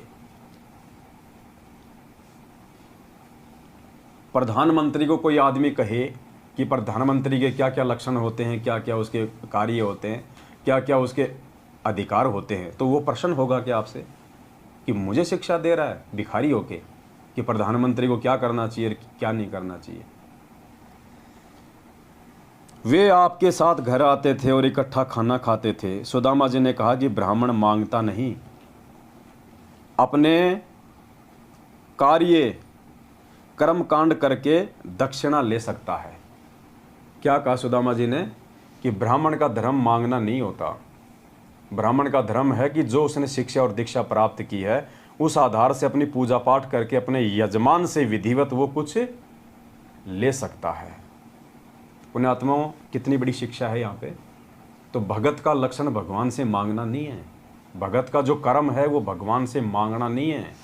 भगत का कर्म है कि भगवान ने हमें जो दीक्षा और जो शिक्षा दी है, जो भक्ति दी है, जो मंत्र, जो आरती दी है, उनको नियम में रह के विधिवत तरीके से पूर्ण करके फिर भगवान उसके प्रतिफल में हमें जो देगा उसको हम ग्रहण करें। और जब हम मर्यादा में रहेंगे, भक्ति करेंगे, तो परमात्मा कौन सी कमी छोड़ेगा? फिर परमात्मा कौन सी कमी छोड़ेगा? मांगने की आवश्यकता नहीं पड़ेगी। यदि हम सही तरीके से भक्ति मार्ग पे चल रहे हैं तो आवश्यकता नहीं पड़ेगी भगत को भगवान से मांगने की। आगे से आगे देगा परमात्मा, रूंगे में देगा। यहाँ के सुख तो परमात्मा ने रूंगे में बताए ना। मालिक कहते हैं ना कि किसान होता है, गेहूं की फसल पैदा करता है, वो केवल अपने खाने के लिए, अपने परिवार के लिए, जीवन रक्षा के लिए, लेकिन पशुओं का चारा तो ऑटोमेटिक हो जाता है। उसने पशुओं के चारे के लिए गेहूं नहीं बोए थे, लेकिन उसका वो बाई प्रोडक्ट है, वो रूंगा है, वो तो देगा ही देगा। तो भक्ति तो हम आत्म कल्याण के लिए कर रहे हैं, जन्म मरण से छुटकारे के लिए कर रहे हैं। और यहाँ की जो सुख सुविधाएं हैं, जो भौतिक सुख सुविधा है, वो तो परमात्मा रूंगे में देगा यदि वास्तव में हमने सही बीज बो रखा है तो, और मर्यादा में रह के यदि हम उसकी देखभाल कर रहे हैं तो। और बीज बो दिया और उसकी कोई मर्यादा की नहीं, उसकी कोई रखवाली की नहीं, तो वो तो आवारा पशु खाएंगे, ना तो बीज बनेगा, ना उसका कोई चारा बनेगा। तो सतगुरु से भक्ति लेके यदि हमने मर्यादा नहीं रखी, पांचों यज्ञ विधिवत नहीं किए, ज्ञान को आधार नहीं बनाया, तो भाई ना तो रूंगा मिलेगा और ना वो जन्म मरण का वो पीछा हमारा कोई वो छूटेगा। तो सुदामा जी ने क्या कहा? इसलिए सुदामा जी ने कहा कि ब्राह्मण मांगता नहीं, अपने कार्य कर्म कांड करके दक्षिणा ले सकता है। श्री कृष्ण मेरे यजमान भी नहीं है। कृष्ण तो मेरा यजमान भी नहीं है जो मैं उससे मांग सकूं या मैं उसकी पूजा पाठ कर सकूं। इसलिए मेरा सिर नीचा हो जाएगा। यदि मित्रता समाप्त करनी हो तो मित्र से कहो कुछ दो। ये गलती सुदामा ब्राह्मण नहीं कर सकता, भूखा मर सकता है। ये शिक्षा है उन भाई बहनों के लिए जो बात बात पे आश्रम के नंबरों पे प्रार्थना लगवा देते हैं। पुण्यात्मा बहुत बड़ा धोखा खा रहे हो, बहुत बड़ा धोखा। इस परमात्मा से मांग के, जो बिना मांगे देता है, उस भगवान से मांग के कितना बड़ा धोखा खा रहे हैं हम। ये काल इसी प्रकार से हमारी मर्यादा तोड़वा रहा है। और तुम मांगते किससे हो? तुम असल में तुम्हें यह भी नहीं पता। तुम भगवान से भी नहीं मांगते। तुमने तो बीच में वो दलाल खड़े कर रखे हैं, एजेंट खड़े कर रखे हैं, तुम तो उन दलालों से मांग रहे हो। आत्मा का परमात्मा से संबंध है, बीच में कोई एजेंट नहीं होता। तुम्हारी प्रार्थना भगवान के पास भी नहीं जाती, बीच में खा जाते हैं कार्ड एजेंट और कह देते हैं गुरु जी का आदेश आ गया, ज्योति करवा दो, गुरु जी का आदेश आ गया, पाठ प्रकाश करवा दो। यानी तुम्हारी मूर्खता का फायदा उठाया जा रहा है। मांगना अगर भगवान से भी प्रार्थना करनी है तो उनके सामने होती है, डायरेक्ट होती है। और अगर आत्मिक रूप से प्रार्थना करनी है तो अपने घर पे बैठ के करो, अपनी अंतरात्मा से, तब वो परमात्मा आपकी प्रार्थना को स्वीकार करता है। तुम ना तो अपनी अंतरात्मा से उनको अंतर्यामी मानते, ना उनको भगवान मानते, और बीच में जो ये दलाल बैठे हैं सतलोक आश्रम मैनेजमेंट हरियाणा वाले, काल भगवान के एजेंट, तुम्हें खाने के लिए, तुम्हारी भक्ति को खाने के लिए, इनके माध्यम से तुम भगवान के पास में प्रार्थना पहुंचवा रहे हो, जिनके कुकर्म पिछले 7 वर्षों के तुम्हारी आंखों के सामने हैं। तो एजेंट भी करो तो कोई ढंग के करो, बीच में कोई दलाल भी करो तो कोई ईमानदार करो, जो अपनी दलाली तक ही सीमित रहे। ये तो पूरा का पूरा माल खा रहे हैं। श्री कृष्ण मेरे यजमान भी नहीं है, इसलिए मेरा सिर नीचा हो जाएगा। यदि मित्रता समाप्त करनी हो तो मित्र से कहो कुछ दो। यह गलती सुदामा ब्राह्मण नहीं कर सकता, भूखा मर सकता है। शास्त्रों में लिखा है कि जिसने पूर्व जन्म में दान धर्म नहीं किया वह अगले जन्म में निर्धन रहता है। परमात्मा ने भी हमें यही बताया आज आके कि जिसने पिछले जन्म में कोई दान धर्म, कोई पुण्य नहीं किया, जब परमात्मा की शरण में थे, तो ठीक है, हमने भक्ति तो की, तो भक्ति के प्रतिफल में परमात्मा ने फिर से हमें अपनी शरण में ले लिया। लेकिन हमने दान धर्म नहीं किया, जिसके प्रतिफल में आज हमारे ऊपर ये आर्थिक संकट है, धन का अभाव है। और वो धन का अभाव पूरा करने का जो तरीका भी हमें परमात्मा ने बताया कि आज वर्तमान में सतगुरु की शरण में रह के उनके आदेश अनुसार यदि तू कुछ दान धर्म करेगा, ज्योति पाठ वगैरह यदि अपने सतगुरु से आज्ञा लेके करवाएगा, तो परमात्मा उसके प्रतिफल में तुम्हें उसी जन्म में भी धन देगा। जैसे परमात्मा ने उसी जन्म में द्रौपदी से 9 इंच का साड़ी का टुकड़ा लेके उसी जन्म में परमात्मा ने उसका चीर बढ़ाया था। तो वर्तमान में भी यदि हमारे को भौतिक सुख सुविधा चाहिए, धन चाहिए अपने घर परिवार के गुजारे के लिए, उसका जो तरीका है वो भी परमात्मा ने यही बताया कि अपने सतगुरु को दान धर्म कर विधिवत रूप से। मैंने पूर्व जन्म में कोई दान नहीं किया होगा, इसलिए मैं निर्धन हूँ, मुझे धन नहीं मिल सकता। पत्नी ने 4 पुत्रों को उसके सामने खड़ा कर दिया, जो एक रोटी को एक दूसरे से छीनने की कोशिश कर रहे थे, जो मिश्राणी ने छुपा रखी थी, जो रात को बासी बची थी। बताओ, इतनी दारिद्रता, पुण्यात्मा, ये विचार करने की बात है। इतनी दारिद्रता, रात को 1 रोटी बची और 4 बेटे थे। सुदामा की पत्नी ने उस रोटी को छुपा के रख दिया, जो बासी रोटी थी, 1 दिन पुरानी। सुबह बच्चों के हाथ लग गई तो 4 बच्चे आपस में 1 रोटी के लिए छीना झपटी कर रहे हैं। इतनी दारिद्रता उस परिवार में थी। जब बच्चे 1 रोटी के लिए छीना झपटी कर रहे हैं तो पुण्यात्माओं, सुदामा की पत्नी सुदामा तो क्या खाते होंगे, क्योंकि हर बाप चाहता है, हर माँ चाहती है कि पहले उसके बच्चे का पेट भरे। इतनी दारिद्रता, ये कथा परमात्मा ने ऐसे नहीं लिखी। सुदामा जैसे लाखों भगत हो गए, दुनिया में आए गए, परमात्मा ने अपने हाथ काले नहीं किए लिख के। कुछ विशेष आत्माओं का जो प्रकरण होता है वही परमात्मा अपने सदग्रंथों में अपने हाथ से लिखते हैं। और परमात्मा ने जो सुदामा जी की कथा अपने हाथ से लिखी है तो कोई सामान्य कथा नहीं है, इसमें गहरे रहस्य हैं। यानी परमात्मा यह समझाना चाहते हैं कि नालायकों, विचार करो। आज यदि तुम्हारा जीवन में भक्ति करते करते सुदामा के जितने यदि दुख तकलीफ संकट आ जाए, इतनी दारिद्रता आ जाए, तो जिस प्रकार से सुदामा उस भक्ति पे टिका रहा विश्वास करके, क्या तुम टिकने के काबिल हो? अगर तुम टिकने के काबिल हो तो तुम परमात्मा के सतलोक में जाने के काबिल हो। इतना विश्वास हमारे को हमारे इष्ट पे, हमारे गुरुदेव पे चाहिए। परमात्मा कहते नाम सहित बेवतन भला, जो दर दर मांगे भीखा, और क्या हुआ छत्र की छाया चालय और राजपाट दिल्ली का। गुरुदेव कहते हैं कि इस पूर्ण परमेश्वर का नाम प्राप्त होने के बाद यदि तुम्हारे जीवन में ऐसा कोई दौर आ जाए कि तुम्हारे को 1 रोटी के लिए भीख मांगनी पड़ जाए हाथ में लेके कटोरा, या तुम्हारे को देश निकाला भी दे दिया जाए, तुम्हारे ऊपर कोई भी उल्टा सीधा कोई मुकदमा लगा के झूठा साचा, और यदि नाम तुम्हारे साथ में है परमात्मा का, तो भी तुम अपना शुक्र मनाना कि वो परमात्मा तुम्हारे साथ में है। यानी भगत के ऊपर यदि इतनी बड़ी बाधा भी आ जाए तो भी गुरु जी के कहने का मतलब है उसको अपने आत्मविश्वास को डामाडोल नहीं करना चाहिए, अपने गुरुदेव से जो है विश्वास को नहीं तोड़ना चाहिए। राजा हरिश्चंद्र की तरह अपने सत्य के ऊपर भगत को टिके रहना चाहिए। पुण्यात्माओं, दास को भी अच्छे से पता है और परमात्मा ने भी बोल रखा है। दास यदि आप भाई बहनों के बीच में बैठ के दो शब्द आपको बता रहा है ना, तो ऐसा नहीं है कि दास कोई इन चीज़ों से कोई दूर है। परमात्मा ने वो ट्रेन में वो पंडित वाली जो कथा, जो राम और भरत की जो कथा सुना रहा था ना, दास को अच्छे से पता है। इसलिए दास केवल उतना ही बोलेगा, वही शब्द बोलेगा जो समय आने पे दास उस चीज़ को पार कर सके, उस परीक्षा को दास भी दे सके अपने गुरुदेव के आशीर्वाद से। वरना मुझे ये कथा आप लोगों को सुनाने का कोई अधिकार नहीं है। लेकिन परमात्मा ने इस दो कोटि के जीव को उतनी दृढ़ता दे रखी है कि यदि कोई समय आया इस भक्ति मार्ग में, ऐसा परमात्मा ने यदि कोई परीक्षा ली, तो दास उस परीक्षा को पार करने के लिए तन मन धन से तैयार है। तब दास ये बातें आप भाई बहनों को बोल रहा है, वरना मुझे खाली फोकट में ये बातें बोलने का कोई अधिकार नहीं है। लेकिन परमात्मा ने पहले से हमारे को उस रंग में रंग दिया है कि सुदामा तो क्या, सुदामा से भी अगर ज़्यादा दारिद्रता हमारे अंदर आ जाए तो भी हम आज सतगुरु रामपाल जी भगवान से नाता नहीं तोड़ सकते, अपने प्राण त्याग सकते हैं भूख के मारे। हम इनसे दूर नहीं हो सकते।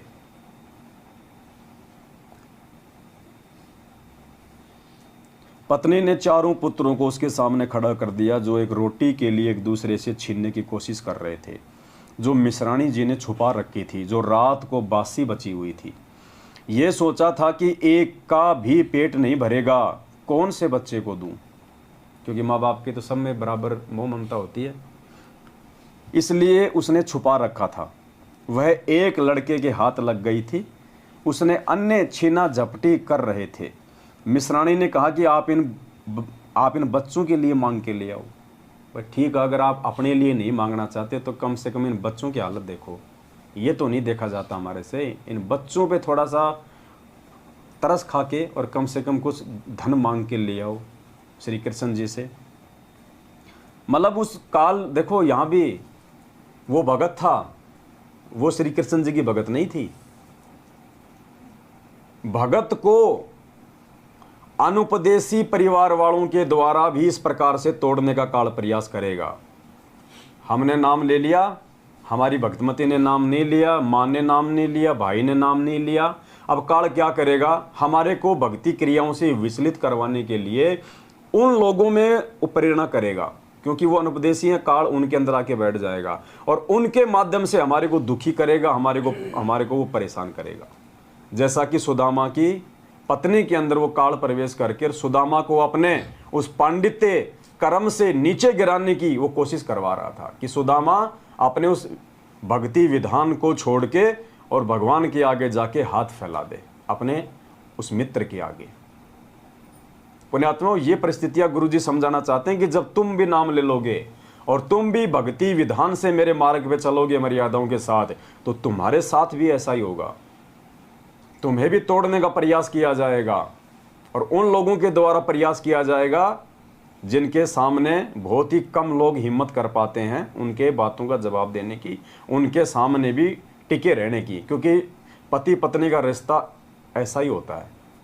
हर आदमी अपनी पत्नी की बातों को नहीं काटता, डरता है वो कहीं बाल बच्चों को छोड़ के ना चले जाए, पीहर ना चली जाए, काम ना बिगड़ जाए, समाज में बेइज्जती ना हो जाए।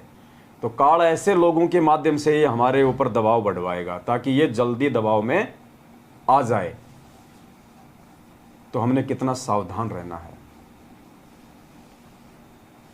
आज बहुत सारे भाई बहन कहते हैं ना अपन इंटरव्यू में कि मेरी पत्नी 6 महीने से मायके में है, उसने कहा था कि या तो बाबा रामपाल को रख ले इस घर में या मेरे को रख ले।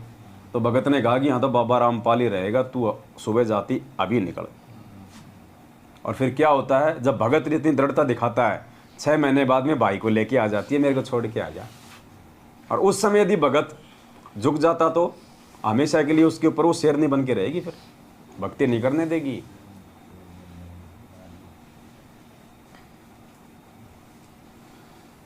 मिश्राणी जी ने कहा कि आप इन बच्चों के लिए मांग लाओ। वह दृश्य देखकर सुदामा एकांत में जाकर परमात्मा से विनती करने लगा तथा आंखों में पानी भराया। हे प्रभु, ये क्या दिन देख रहा हूँ। मुझे पूर्व जन्म में कोई मार्गदर्शक ठीक नहीं मिला, जिस कारण से मैंने दान नहीं किया। हे प्रभु, मुझसे ये भूखे बच्चे देखे नहीं जाते। या तो मुझे मार दो या फिर इन चारों को अपने पास बुला लो। इतने में परमेश्वर कबीर जी, अब देखो पुण्यात्मा, भगत श्री कृष्ण का कौन आया फिर देखो सुदामा के लिए। इतने में परमेश्वर कबीर जी यानी सतगुरु रामपाल जी भगवान जी एक यजमान का रूप धारण करके आए और ढेर सारा सूखा सीधा आटा, चावल, दाल, खांड, घी, नमक, मिर्च, बच्चों के कपड़े देके चले गए। देखो ये परमात्मा कितना दयालु है। जी भगवान की जय। तो पुण्यात्माओं, परमात्मा शिक्षा दे रहा है कि हमारे लिए कौन सी कमी छोड़ देगा। आज वर्तमान समय में जो हम सीधे हम उनके भगत हैं।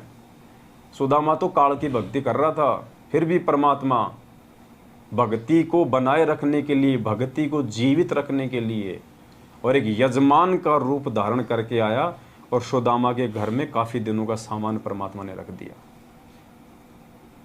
भक्ति किसकी कर रहा है, मांगने का वो किससे प्रयास कर रहा है। इसलिए परमात्मा कहते हैं ना, जगत का पेख ना पेख्या और धनी का नाम ना लेख्या।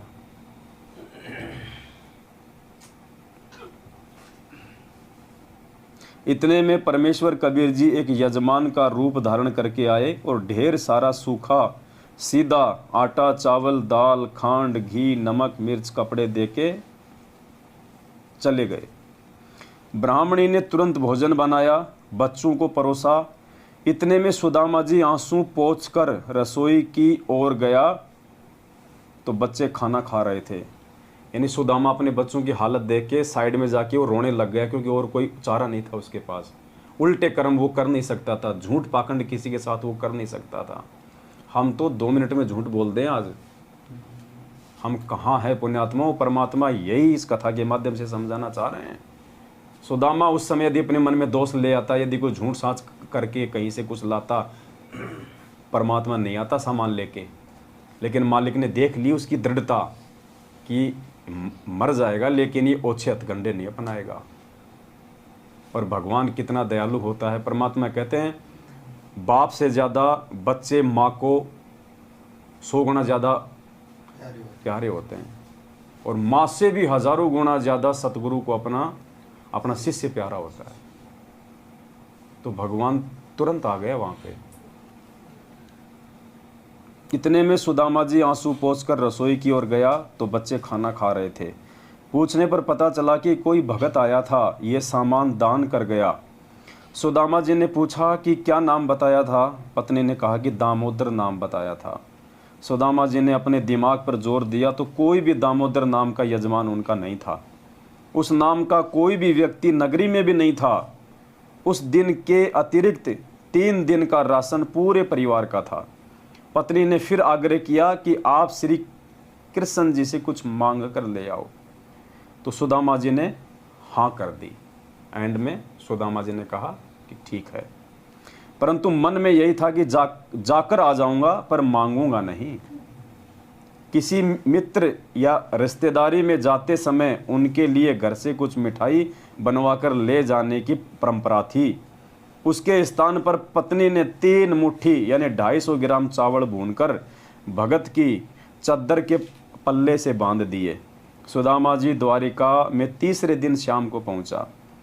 मैले कपड़े, टूटी जूती, एक भिखारी जैसे वेश में श्री कृष्ण जी के राजभवन के सामने द्वार पर जाकर खड़ा हो गया और द्वारपाल से अंदर जाने के लिए आज्ञा चाही। तो द्वारपाल ने परिचय पूछा, कौन हो, क्या नाम है, कहाँ से आए हो, क्या काम है। यह राजा का राजभवन है, आपको किससे मिलना है। सुदामा जी ने अपना परिचय दिया। फिर द्वारपाल ने कहा कि पहले हम महाराज जी से आज्ञा लेकर आएंगे, यदि आज्ञा हुई तो आपको अंदर उनसे मिलवाएंगे। द्वारपाल ने श्री कृष्ण जी को सब पता बताया तो श्री कृष्ण नंगे पैरों सिंहासन छोड़कर दौड़े दौड़े आए। यानी परमात्मा कह रहे हैं कि 3 लोक का भगवान भी अपने भक्तों से, जो उसकी विधिवत भक्ति करता है, उससे इतना प्रेम करता है। नंगे दौड़े भगवान वहां से, श्री कृष्ण जी त्रिलोकीनाथ भगवान विष्णु। पुण्यात्मा, ये परमात्मा कौन सी कमी छोड़ देगा हमारे लिए, लेकिन हमें विश्वास नहीं है। उस श्री कृष्ण जी के भक्तों के काम भी इन्हीं सतगुरु रामपाल जी भगवान ने सारे। और जब आज हम सीधे तौर पे उनकी शरण में हैं, और यदि सुदामा जितना हम विश्वास अपने अंदर अपने भगवान पे पैदा कर दें, तो ये भगवान नंगे पैर तो छोड़ो पुण्यात्मा, ये तो अगर खाना खा रहा हो तो उठ के दौड़ लेगा। द्वारपाल ने श्री कृष्ण जी को सब पता बताया तो श्री कृष्ण जी नंगे पैरों सिंहासन छोड़कर दौड़े दौड़े आए और मैले धूल भरे कपड़ों सहित सुदामा जी को गले से लगा लिया और सिंहासन पर बैठा दिया, अपने सिंहासन पर बैठा दिया परमात्मा ने।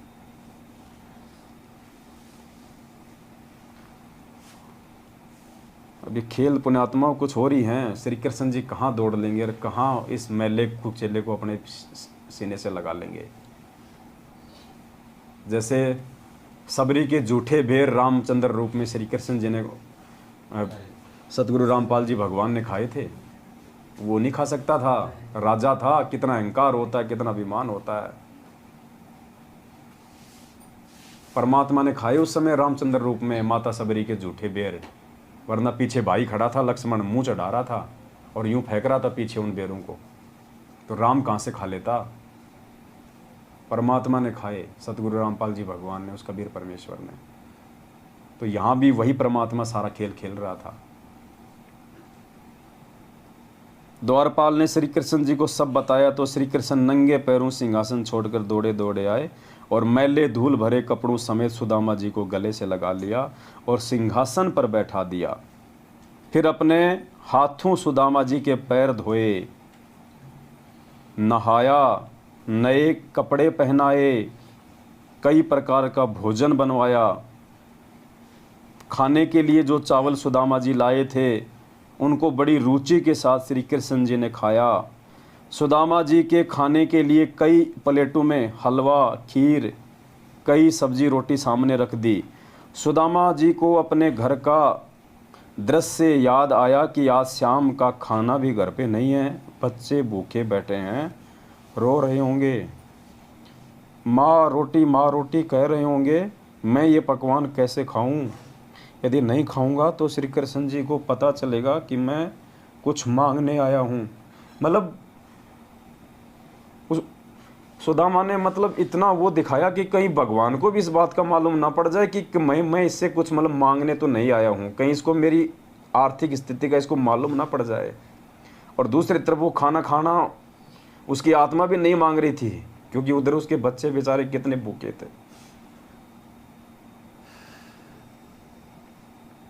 इसलिए एक ग्रास रोटी लेकर धीरे धीरे खाने लगा, उंगलियों को बार बार मुख में चाटकर समय बिताने लगा। परंतु श्री कृष्ण जी की दृष्टि से मित्र के मुख कमल पर थी। सब हाव भाव देख रहे थे। कहाँ खा ले यार सुदामा, क्यों उंगली चाटे है। सुदामा जी ने 2 रोटी खाई तथा खीर हलवा ना मात्र का खाया, हाथ धोकर बैठ गया। श्री कृष्ण जी ने पूछा कि बच्चे तथा भाभी जी कुशल हैं, निर्वाह ठीक से चल रहा है। सुदामा जी ने कहा, देखो पुण्यात्मा,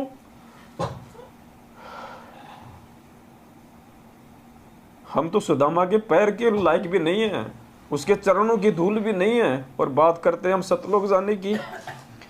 इतने दुख और तकलीफ में होने के बाद भी, और भगवान ने कहा कि सब ठीक ठाक तो है परिवार में। सुदामा क्या कह रहा है, तेरी दया से है भगवान हमको सुख सारा, किसी वस्तु की कमी नहीं, मेरा ठीक चल रहा है गुजारा। और हम पुण्यात्मा बात बात पे जुखाम हो जाती है तो भी अपने गुरुदेव को दुखी करने के लिए कि गुरुजी जुखाम हो गई, प्रार्थना लगवा देते हैं। थोड़ा बहुत कोई काम धंधा ठीक नहीं चलता तो हम रोने लग जाते हैं हम भगवान के आगे। हमें विश्वास नहीं है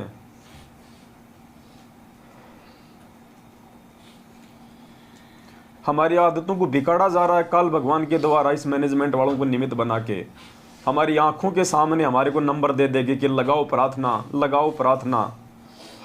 हमारी आदतों को बिगाड़ा जा रहा है, हमारे को भगवान के ऊपर विश्वास नहीं करने दिया जा रहा।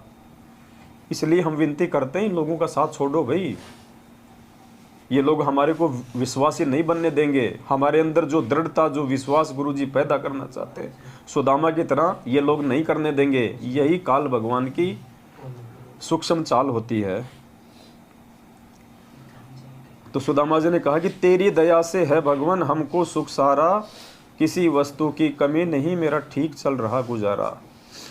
श्री कृष्ण जी तो समझ चुके थे कि यह मर जाएगा पर मांगेगा नहीं।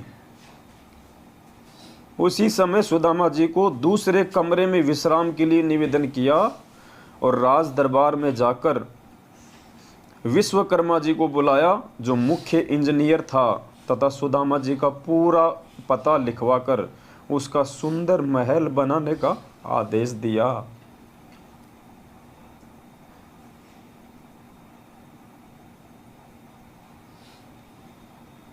हमें जो गुरुजी देना चाहते हैं ना इस भक्ति के प्रतिफल में, हमें मांगना भी नहीं आता।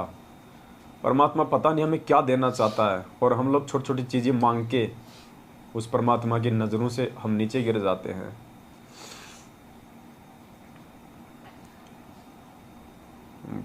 एक समय की बात है, कोई बच्चा अपने पिताजी के साथ में किसी दुकान पे गया, तो उसने कहा कि बेटा टॉफ़ी लेगा? दुकानदार ने कहा। तो बच्चे ने कहा कि हाँ अंकल मैं टॉफ़ी लूँगा। बोला बेटा ले ले, ये डब्बा है, इसमें निकाल ले। बच्चे ने नहीं निकाली। बोला बेटा ले ले इस डब्बे के अंदर। बच्चे ने हाथ आगे नहीं बढ़ाया। तो बोला बेटा तू क्यों नहीं ले रहा?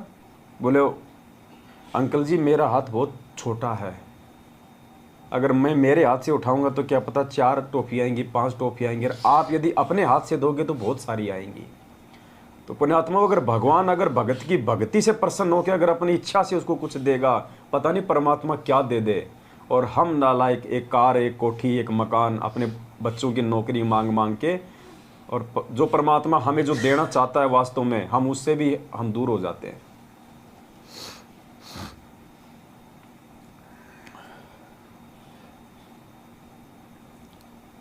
तो श्री कृष्ण जी ने विश्वकर्मा जी को बुलाया, जो मुख्य इंजीनियर था, तथा सुदामा जी का पूरा पता लिखवाकर उसका सुंदर महल बनाने का आदेश दिया, तथा कहा कि लाखों रुपए का धन ले जा, जो भगत के घर पर रख आना। ये कार्य 1 सप्ताह में होना चाहिए। विश्वकर्मा जी ने 6 दिन में कार्य संपूर्ण करके रिपोर्ट दे दी। सुदामा जी प्रतिदिन चलने के लिए कहते तो श्री कृष्ण जी विशेष विनय करके रोके रहे। 7वें दिन सुदामा वहाँ से चल पड़ा। नए बहुमूल्य वस्त्र पहने हुए थे, रास्ते में सोचता हुआ आ रहा था। अब देखना पुण्यात्मा भगत कहाँ पे मार खा जाता है, जहाँ सुदामा भी जो है मार खा गया। सुदामा ने उनको अंतर्यामी नहीं माना, उनको परमात्मा नहीं माना, घट घट का वासी नहीं माना। सुदामा भी कहाँ अपने मित्र के प्रति मन में दोष पैदा करके मार खा गया। ये बहुत ही इम्पोर्टेंट टॉपिक है। अगर भगवान अगर हमारे को राहत नहीं भी दे रहा है, हमारे जीवन में छोटा मोटा कोई संकट आ गए और गुरुजी यदि हमारे को राहत नहीं दे रहे, उन्हें आत्मा मन में दोष पैदा नहीं करना, मन में दोष पैदा नहीं करना कि भक्ति सही है या नहीं है, गुरुजी पता नहीं सही है या नहीं है। अब देखना सुदामा कहाँ मार खा गया।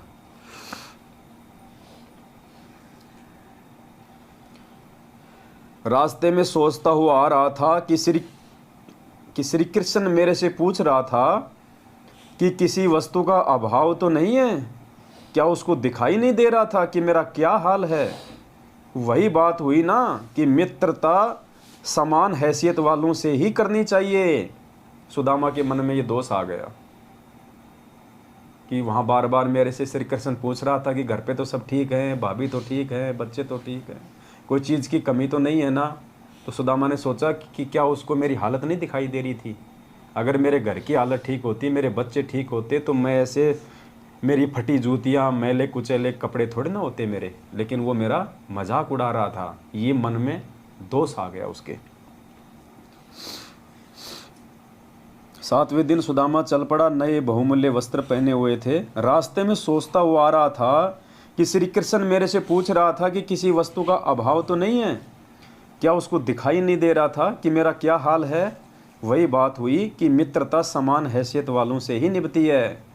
इतनी देर में देखो, उधर तो भगवान के प्रति मन में दोष आया और इधर देखो फिर उसका रिजल्ट।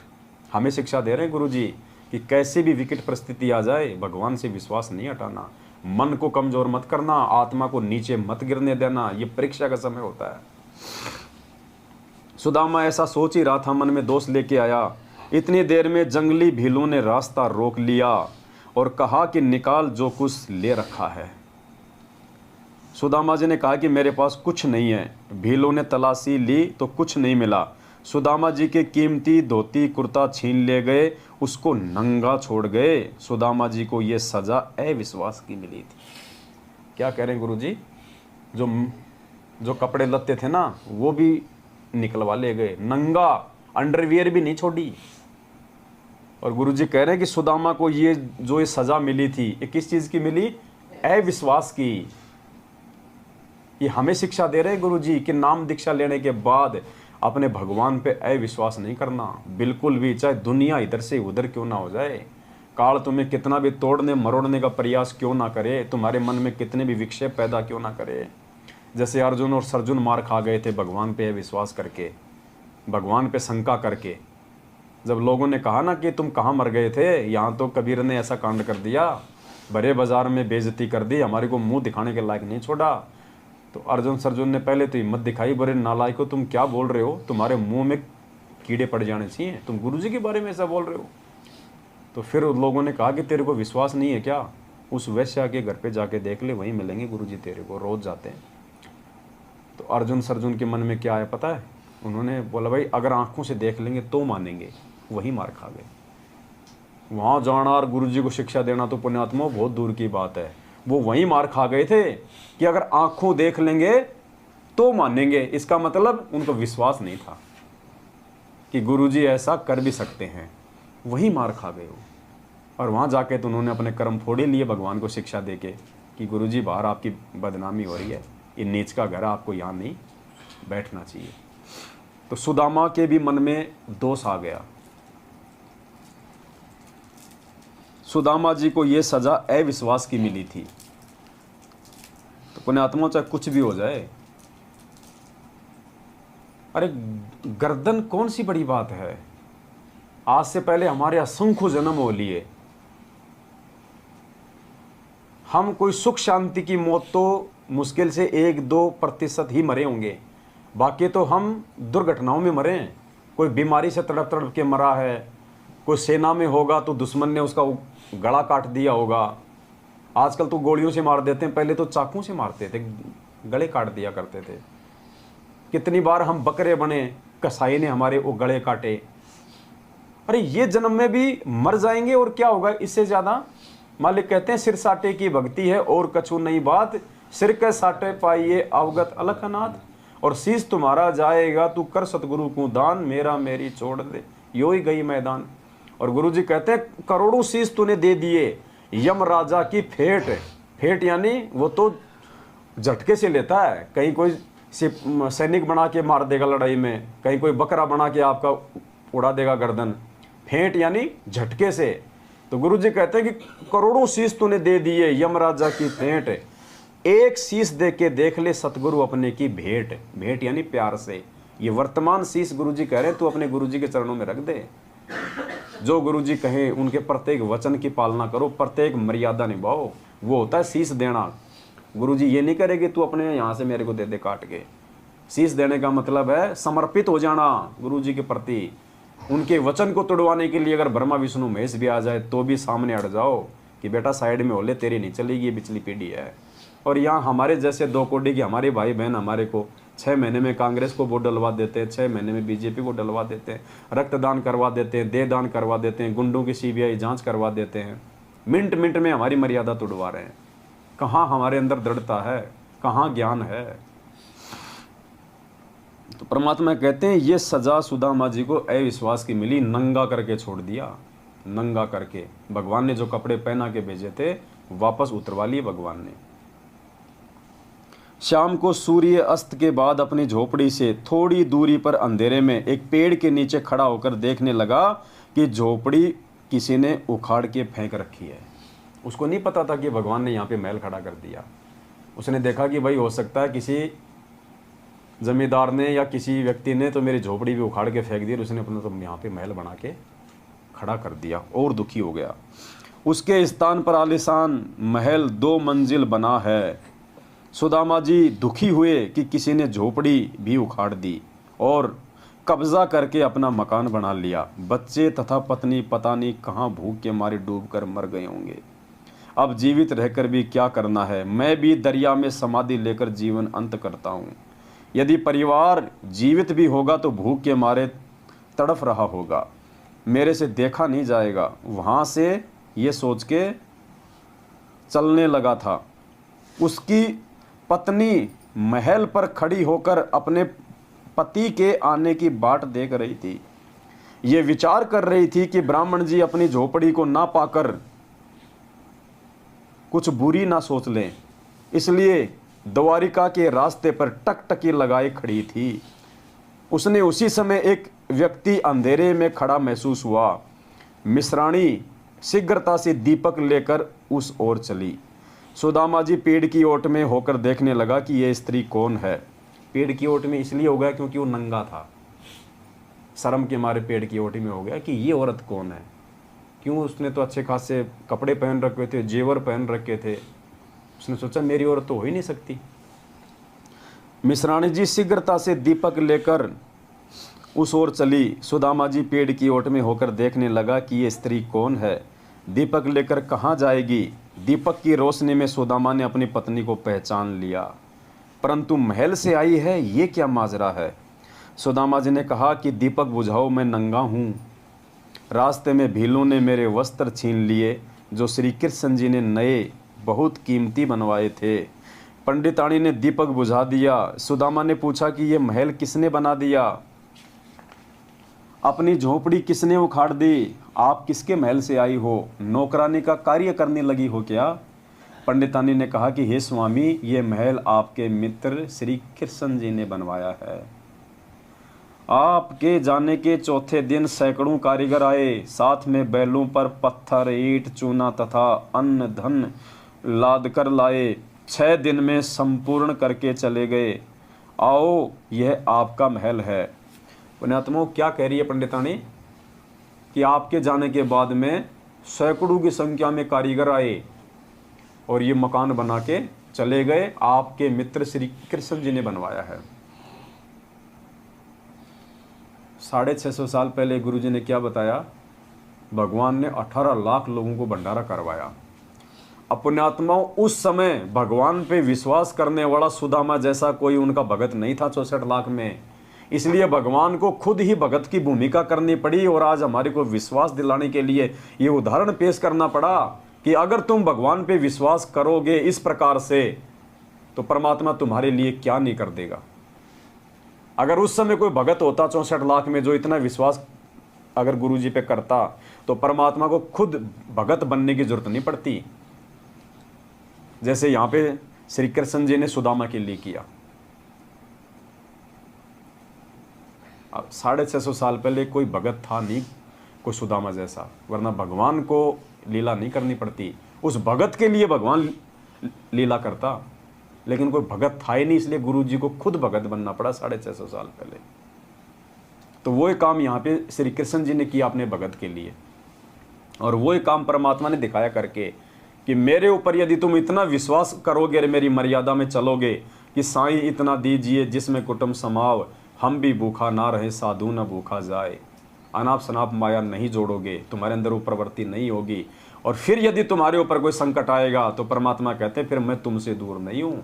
कल पे कारण कौन है तू कर सेवा निष्काम, मन इच्छा फल देऊंगा जब पड़ेगा मेरे से काम। परमात्मा कहते हैं फिर तुम मुझे अपने से दूर ना समझना। जय तू चाल 1 कदम मैं चालू कदम 60, जय तू हो जा काठ का मैं हो जाऊं लोहे की लाठ। तो ये विश्वास पैदा करने के लिए परमात्मा ने एक कथा लिखी है सुदामा जी की। अब आगे देखिए, पंडितानी ने पूछा कि आपके कपड़े क्यों 6 दिन में संपूर्ण करके चले गए? आओ, यह महल आपका है। महल में आकर देखा तो अन्न धन से भरपूर था, जीवन भर का सामान था। पंडितानी ने पूछा कि आपके कपड़े क्यों उतारे? आपके पास कुछ था ही नहीं, पुराने कपड़े थे, उसका भील क्या करेंगे? तब सुदामा ने सारी घटना बताई तथा अपने उस घटिया विचार की भी जानकारी दी जो मित्र के प्रति आया था। ये बरवाला कांड के बाद में मैनेजमेंट की उल्टी हरकतों को देख के और गुरुजी में दोष देख के जिन जिन लोगों ने गुरुजी से दूरी बनाई है या गुरुजी के प्रति जिन जिन भक्तों के मन में दोष आया था ना, उन आत्माओं 90% के तो हालत बिल्कुल ख़राब हो चुकी है और बाकी के आने वाले समय में होगी। मर गए लोग अकाल मौत, जिन्होंने गुरुजी में दोष देख के भक्ति को त्याग दिया कि गुरुजी को क्या जरूरत थी स्विमिंग पूल बनाने की। गुरुजी भगवान थे तो क्या जरूरत थी उनको बॉडीगार्ड रखने की? क्या गुरुजी को नहीं पता था मैनेजमेंट ऐसा है? क्या गुरुजी संगत को नहीं बता सकते थे? क्या जरूरत थी गुरुजी को भक्तों को कमांडो बनाने की? क्या गुरुजी कोर्ट की तारीखों पे नहीं जा सकते थे? वही अर्जुन सरजुन वाला, वही सेम टू सेम लीला थी ये। कितने लोगों ने अपने कर्म और अपना धर्म बिगाड़ा बरवाला कांड के बाद गुरुजी में दोष देख के, और आज उन दोषियों के वो चमचे बने हुए हैं। तब सुदामा ने सारी घटना बताई तथा अपने उस घटिया विचार की भी जानकारी दी जो मित्र के प्रति आया था। यानी गुरुजी हमें समझाना चाह रहे हैं कि नालायकों, सुदामा के मन में जो विचार आया घटिया और जिसके चलते उसके साथ ऐसा हुआ, तो इस शिक्षा से पहले ही तुम संभल जाना और अपने गुरुजी के प्रति जीवन में कभी किसी भी अरे गहरे व्यक्ति के कहने पे दोष पैदा मत करना। हम हिसार जाते थे तारीखों पे, ट्रेन में पता नहीं कितने लोग मिलते थे हमारे को, और रामपाल के चेले, हम आरती करते थे अपनी, मालूम हो ही जाता था। अरे भाई कि जाओ हो, अरे मैं जानू हूँ मेरे गांव का है, मेरा खेत और उसका खेत बराबर में है, बीड़ियाँ का सुट्टे मारा करता। अब बन गया वो साधु। कोई कहता अरे मैं और वो दोनों एक ही बैच में काम करते थे, मैं भी उसी डिपार्टमेंट में था, मन अच्छे से पता उसके बारे में। थमकित बाबा के चक्कर में आके थम पागल हो गए। अब जो मंद बुद्धि होगा वो तो सोचेगा यार गुरुजी के गांव का है, दोनों के खेत बराबर में है, यार ये तो झूठ क्यों बोलेगा, बस वहीं मर गए। यार इसने तो गुरुजी के साथ में नौकरी की है, इसका क्या फ़ायदा झूठ बोल के, ये जो कह रहा है सही कह रहा होगा, वहीं मर गए। ये सोचना चाहिए कि ये जो कह रहा है ना, ये कह नहीं रहा, काल इससे कहलवा रहा है मुझे भगवान से दूर करने के लिए। पुण्यात्मा, तब हम इस भक्ति मार्ग पे टिक पाएंगे। इतना विश्वास जब अपने इष्ट पे, अपने गुरु भगवान पे होगा।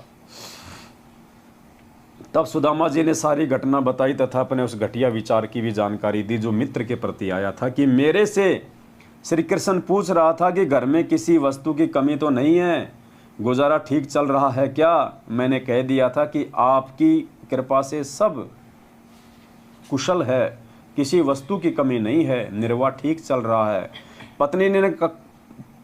पत्नी ने कहा कि आप कहाँ मांगने वाले हो, वे तो अंतर्यामी है, सब जान गए थे। सुदामा जी ने कहा कि सब जान गए थे, इसीलिए तो मेरे वस्त्र भी छिनवा दिए। कि मेरे अंदर जो घटिया विचार आया था उसको भी तो जान गया फिर वो अंतर्यामी, इसीलिए तो छिनवा दिए मेरे वस्त्र, मेरे उस दोष को देख के। बाद में समझ में आ गई सुदामा के कि हाँ भाई अंतर्यामी तो था, और अंतर्यामी था इसीलिए उसने मेरे कपड़े भी छिनवा दिए। ये शिक्षा गुरुजी हमें दे रहे हैं कि इतना सा भी दोष अगर आ गया मेरे प्रति, क्या हाल होगा तुम्हारा। वे तो अंतर्यामी हैं, सब जान गए थे। सुदामा जी ने कहा कि सब जान गए थे, इसीलिए तो मेरे वस्त्र भी छिनवा दिए। मैं विचार करता जा रहा था कि देखा मित्र मेरे से पूछ रहा था कि सब ठीक तो है, किसी वस्तु की कमी तो नहीं। मैं सोच रहा था कि क्या इसको मेरी ये हालत देखकर ये भी नहीं पता कि ये दशा क्या ठीक ठाक की होती है। ठीक ही है कि मित्रता तो समान हैसियत वालों की निभती है। मैंने तो इतना ही विचार किया था कि उसी समय मेरे वस्त्र भी लूट लिए गए। तब मिश्रानी ने कहा कि आपकी परीक्षा थी, परंतु आप यहां पर चूक गए। क्या कह रही है उसकी पत्नी कि ये तेरी परीक्षा थी और तू यहीं पे चूक गया। अब देख लो पुण्यात्मा, हम कितनी गलतियां कर रहे हैं।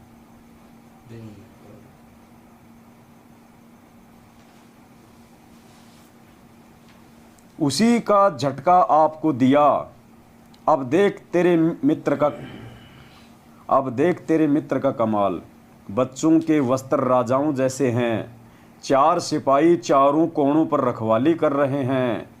वाणी नंबर 106 में यही कहा है कि संत सुदामा श्री कृष्ण के संगी यानी मित्र थे, जो दारिद्र टोटे यानी निर्धनता की नदी यानी अत्यधिक निर्धन व्यक्ति था। उसके चावल खाकर सोने के महल बख्श दिए, निशुल्क मुफ्त में दे दिए।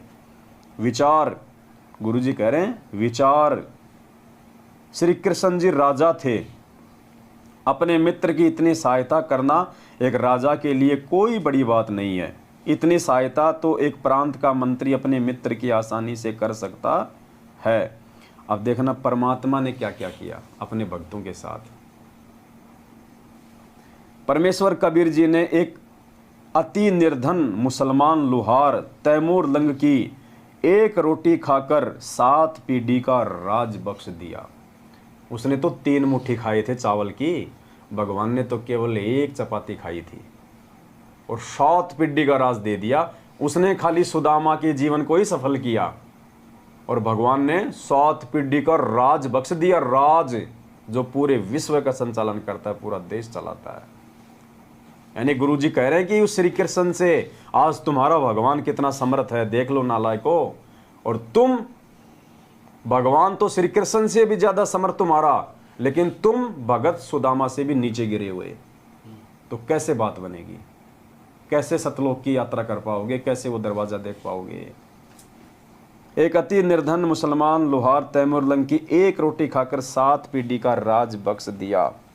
उसी जीवन में तैमूर लंग राजा बना, जिसका राज्य विशाल था। दिल्ली की राजधानी पर उसने अपना प्रतिनिधि छोड़ा था। उसकी मृत्यु के उपरांत कुछ समय दिल्ली की गद्दी पर अन्य ने कब्जा कर लिया था। फिर तैमूर लंग के पोते बाबर ने दिल्ली पर कब्जा कर लिया।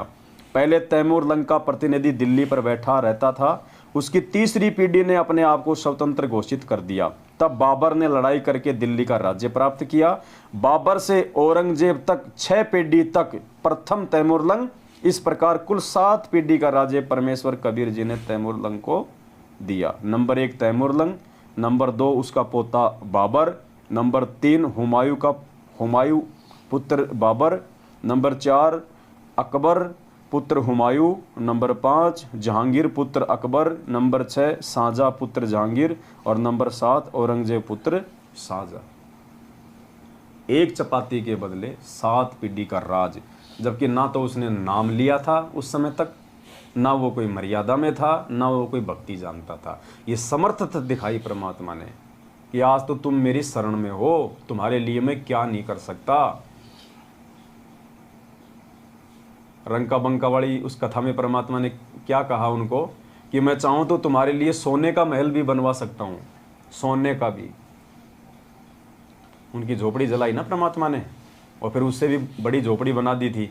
और जब वो गए अपने गुरुदेव के पास में पूछने के लिए कि गुरुदेव जो आकाशवाणी हुई थी झोपड़ी में रहने की, वो आपकी थी या किसी और की थी, तो उन्होंने कहा कि बेटा वो झोपड़ी मैंने जलाई थी, मैंने बनाई है।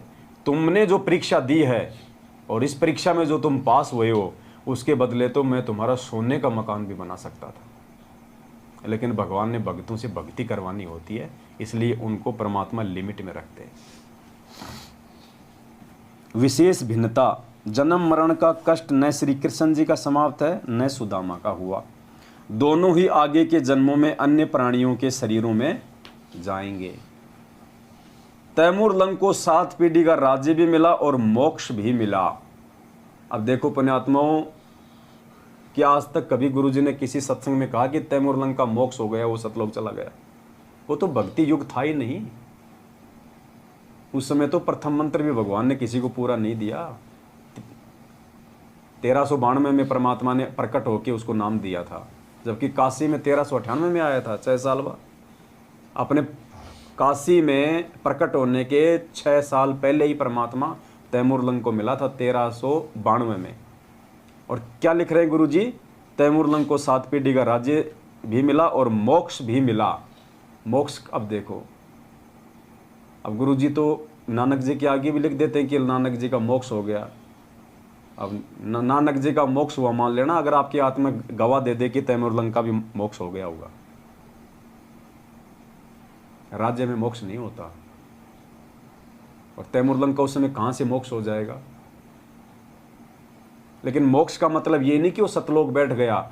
मोक्ष का मतलब है कि परमात्मा ने उसको जन्म मरण के चक्कर से निकालने के लिए उसको भक्ति पे लगा दिया। अब परमात्मा किसी न किसी जन्म में उस आत्मा को पार भी लगा देगा, मोक्ष भी कर देगा। तो मोक्ष का मतलब ये होता है। यहाँ पे मोक्ष का नाम लेते ये नहीं कि वो तो सतलोक ही चला गया। सतलोक से पहले तो मिनी सतलोक भी है।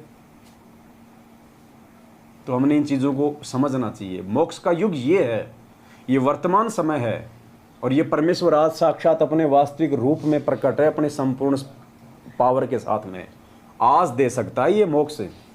चाहे उस जैसे लाखों तैमूर लंग आ जाओ, आज मोक्ष कर सकता है ये परमात्मा। अगर आज कोई मोक्ष करवाना चाहेगा तो ये है भक्ति का पीक टाइम, मोक्ष का time, golden chance, prime time, बिजली पीढ़ी। आज होगा उन सभी का मोक्ष, तैमूर लंग का, नानक जी का, मीरा जी का, धन्ना जी का, नंदा जी का, रंका बंका का, सेहू सम्मन का, द्रौपदी का। परमात्मा ने बताया आज यदि वो यहाँ आएंगे और यदि मर्यादा के साथ में आजीवन भक्ति पे टिके रहे, आज मोक्ष प्राप्त कर सकती है वो आत्मा। और पुण्य आत्मा, ये जितनी भी आत्मा हैं, ये सारी आत्मा हम ही हैं और कोई नहीं है। हमारे रूप में परमात्मा ने बैठा रखा है यहाँ पे। ये जीवन आज से पहले हमने भोगे हैं। मालिक को पता था कि वो कुर्बानी, वो बलिदान आज हम नहीं दे पाएंगे जो परमात्मा ने पहले के जन्मों में हमारे से लेके हमारे को आज भक्ति के लायक बना दिया। आज हम अपना गर्दन नहीं कटवा सकते। यार छोड़ो रे, काहे की भक्ति, काहे का भगवान है, छोड़ो छोड़ो। आज वो मंसूर वाला जो बलिदान हर भगत नहीं दे सकता, इसलिए परमात्मा ने हमसे वो बलिदान पहले ले लिए, और उन्हीं बलिदानों के प्रतिफल में परमात्मा ने आज हमारे को इस समय हमारे को मानव जन्म दे दिया। और सहज में परमात्मा पार कर देगा। ना कुछ ले रहा भगवान, ना कोई पहाड़ पे चढ़वा रहा भगवान, ना कोई गोवर्धन की फेरी लगवा रहा, ना कोई कावड़ मंगवा रहा हमारे से बद्रीनाथ से। इतनी सहज भक्ति, ये बैठ के मर्यादा में रह के ये माड़ा भी नहीं होती हमसे। सोचो पुण्यात्मा, हम कैसे फिर अपना बेड़ा पार करवाएंगे? हमें तो कुर्बान हो जाना चाहिए परमात्मा पे। कुर्बान इस भक्ति और भगवान के लिए तो घर परिवार देश, अगर वो समय आ जाए कि छोड़ना पड़ जाए तो छोड़ देना।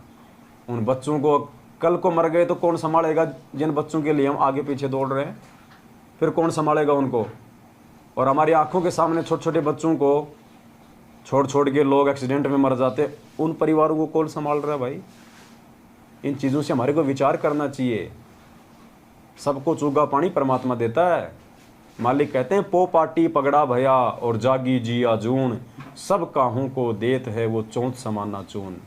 वो परमात्मा चीटी को कण और हाथी को मण देता है। हमारा पेट नहीं भरेगा क्या? हाथी कौन सा फैक्ट्री में काम करता है, गाड़ी चलाता है, और जितना हम एक महीने में नहीं खाते वो एक टाइम खाता है, उसका भी तो पेट भर रहा है भगवान।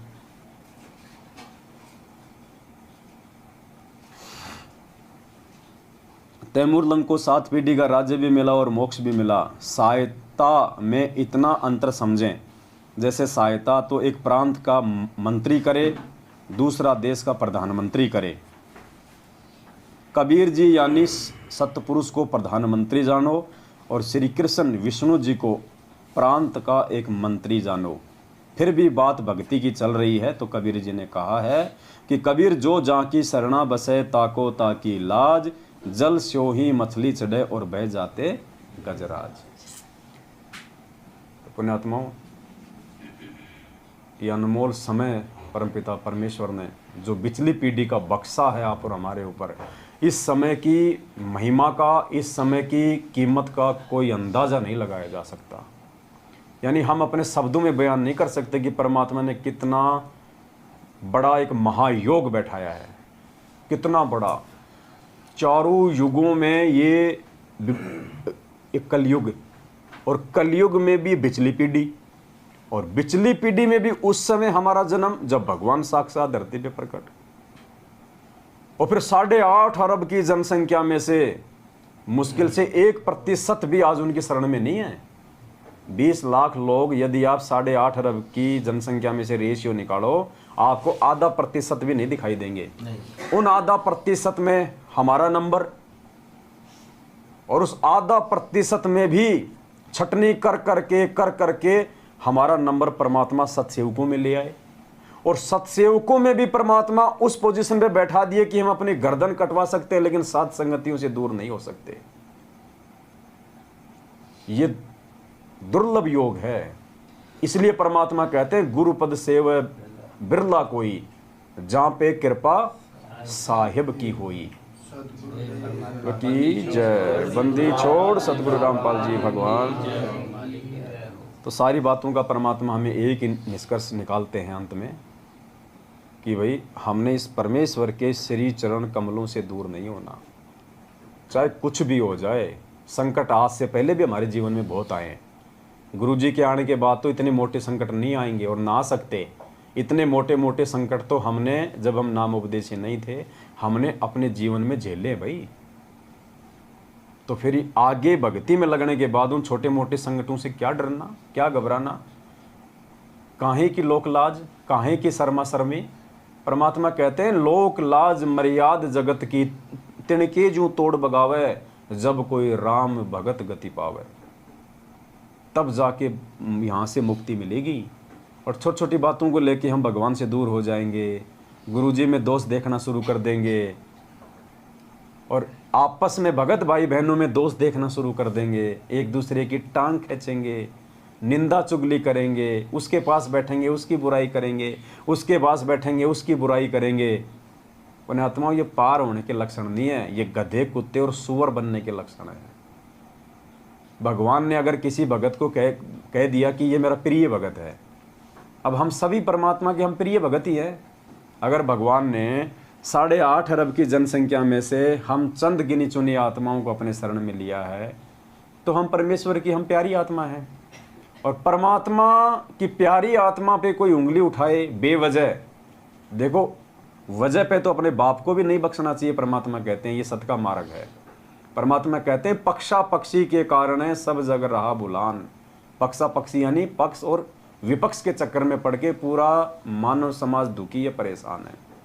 तो परमात्मा कहते हैं पक्षा पक्षी के कारण है सब जग रहा बुलान, और निष्पक्ष होके हरि भजय सोए संत सुजान।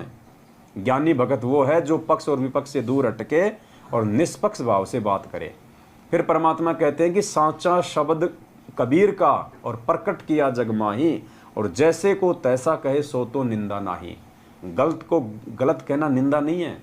नकली संतों को 27 साल से हमारे भगवान बोलते आ रहे हैं, मालिक के दुश्मन, परमात्मा के बच्चों के दुश्मन, भगत समाज को नरक में डालने वाले काल के दूत। तो वो निंदा चुगली नहीं कर रहे, यथार्थता बता रहे हैं। परमात्मा हमें जगा रहे हैं। और 7 साल से सतलोक आश्रम मैनेजमेंट हरियाणा को, गुरुजी के परिवार को हम कह रहे हैं कि काल के दूत हैं, मर्यादा तुड़वा के भक्तों का सत्यानाश कर रहे हैं। गुरुजी के आदेशों की आड़ में भगत समाज को अपने धार्मिक धंधा बना के ये दुकानें खोल खोल के गांव गांव में लूट रहे हैं। तो हम उनकी निंदा नहीं कर रहे, हम यथार्थता बता रहे हैं, हम उनके प्रमाण दिखा रहे हैं, उनके जो कुकर्म है वो दिखा रहे हैं कि देखो 27 साल से भगवान ने जिन कुकर्मों को हमसे दूर करवाया, आज उन्हीं कुकर्मों में ये हमारे को धकेल रहे हैं। तो सच को सच कहना तो परमात्मा ने सिखाया है, वो निंदा चुगली में नहीं आता है। बाकी व्यर्थ में, देखा देखी में, या वैसे अपने स्वार्थ के वशीभूत होके यदि हम किसी भगत भाई बहन की व्यर्थ में निंदा चुगली करते हैं, तो पुण्यात्मा अगर उस भगत की आत्मा दुख पाएगी तो सीधी सी बात है उस परमात्मा की आत्मा दुख पाएगी। और जिसने परमात्मा की आत्मा दुखा दी, जिसने परमात्मा को जिसने दुखी कर दिया, तो परमात्मा कहते हैं जिन बातन से गुरु दुख पावे तिन बातों को दूर भगावे, अन्यथा वो परमात्मा वो सजा देगा। और सजा परमात्मा भी नहीं देगा, परमात्मा ने अपना एक विधान बना रखा है। लाइट जबरदस्ती किसी को नहीं मारती, लाइट तो फायदा देती है। आपकी मिक्सी चलाएगी, जूस बना के पियो, गेहूं पीसेगी, आटे की रोटी खाओ, आपका फ्रिज को ठंडा करेगी, बढ़िया बढ़िया दूध पियो, हैं, काजू शेक, बादाम शेक को ठंडा करके पियो। बिजली तो हमेशा लाभ देती है, लेकिन ज़बरदस्ती बिजली के हाथ लगाओगे नंगे तार के तो वो उठा के भी दूर पटकेगी। तो इसलिए परमात्मा कहते हैं कि राम किसी को मारे नहीं, मारे तो हत्यारा राम, अपने आप ही मर जाएंगे ये कर कर खोटे काम। तो पुण्यात्माओं, हमने सतगुरु की शरण में आने के बाद में उन खोटे कर्मों से दूर रहना है। परमात्मा ने कितना अच्छा भगत समाज तैयार कर दिया, हमें कितने भाई बहन दे दिए। आज हमारी सगी बहनों से प्यारी हमें अपनी गुरु बहनें हैं। हमारे सगे भाई से ज़्यादा बढ़ के विश्वास और प्रेम आज हमारे गुरु भाइयों में है। और हम आपस में यदि एक दूसरे की निंदा चुगली करेंगे तो हम अपनी आने वाली पीढ़ियों को, भगत समाज को हम क्या शिक्षा देके जा रहे हैं? क्योंकि ये कर्म हमारे रखे जाएंगे आगे। जैसे 650 साल पहले की सारी बातें अर्जुन सर्जुन की, मीरा की, धन्ना जी की, धर्मदास जी की, अर्जुन सर्जुन की, आज गुरु जी बता रहे हैं ना। काल भगवान तक के कुकर्मों को परमात्मा ने आंखों के सामने रख दिया। ब्रह्मा विष्णु महेश तक के कुकर्मों को परमात्मा ने आज उनकी जीवन हिस्ट्री में दिखा दिया। तो क्या हमारे छुप जाएंगे? और हमारे नहीं छुपेंगे और हम करेंगे तो हमारी क्या इज्जत रहेगी आने वाले समय में? हम तो खुद भक्ति मर्यादाओं से गिर के, उल्टे कर्म करके, भगवान को दुखी करके हम तो गधे कुत्ते सुअर बनेंगे सो बनेंगे। आने वाला भगत समाज भी हमारे को निंदा की दृष्टि से देखेगा, हमारे को हे दृष्टि से देखेगा, शेख तकी की तरह हमें देखेगा। तो पुण्यात्माओं, इन चीज़ों से बचो और साध संगतियों से जुड़ो, मैनेजमेंट से बाहर निकलो। ये नामदान संचालक, ये तुम्हारे कोऑर्डिनेटर, ये गुरु जी का परिवार, ये सब का सब काल का जाल है। समय रहते इनसे निकलो, साध संगति से जुड़ो।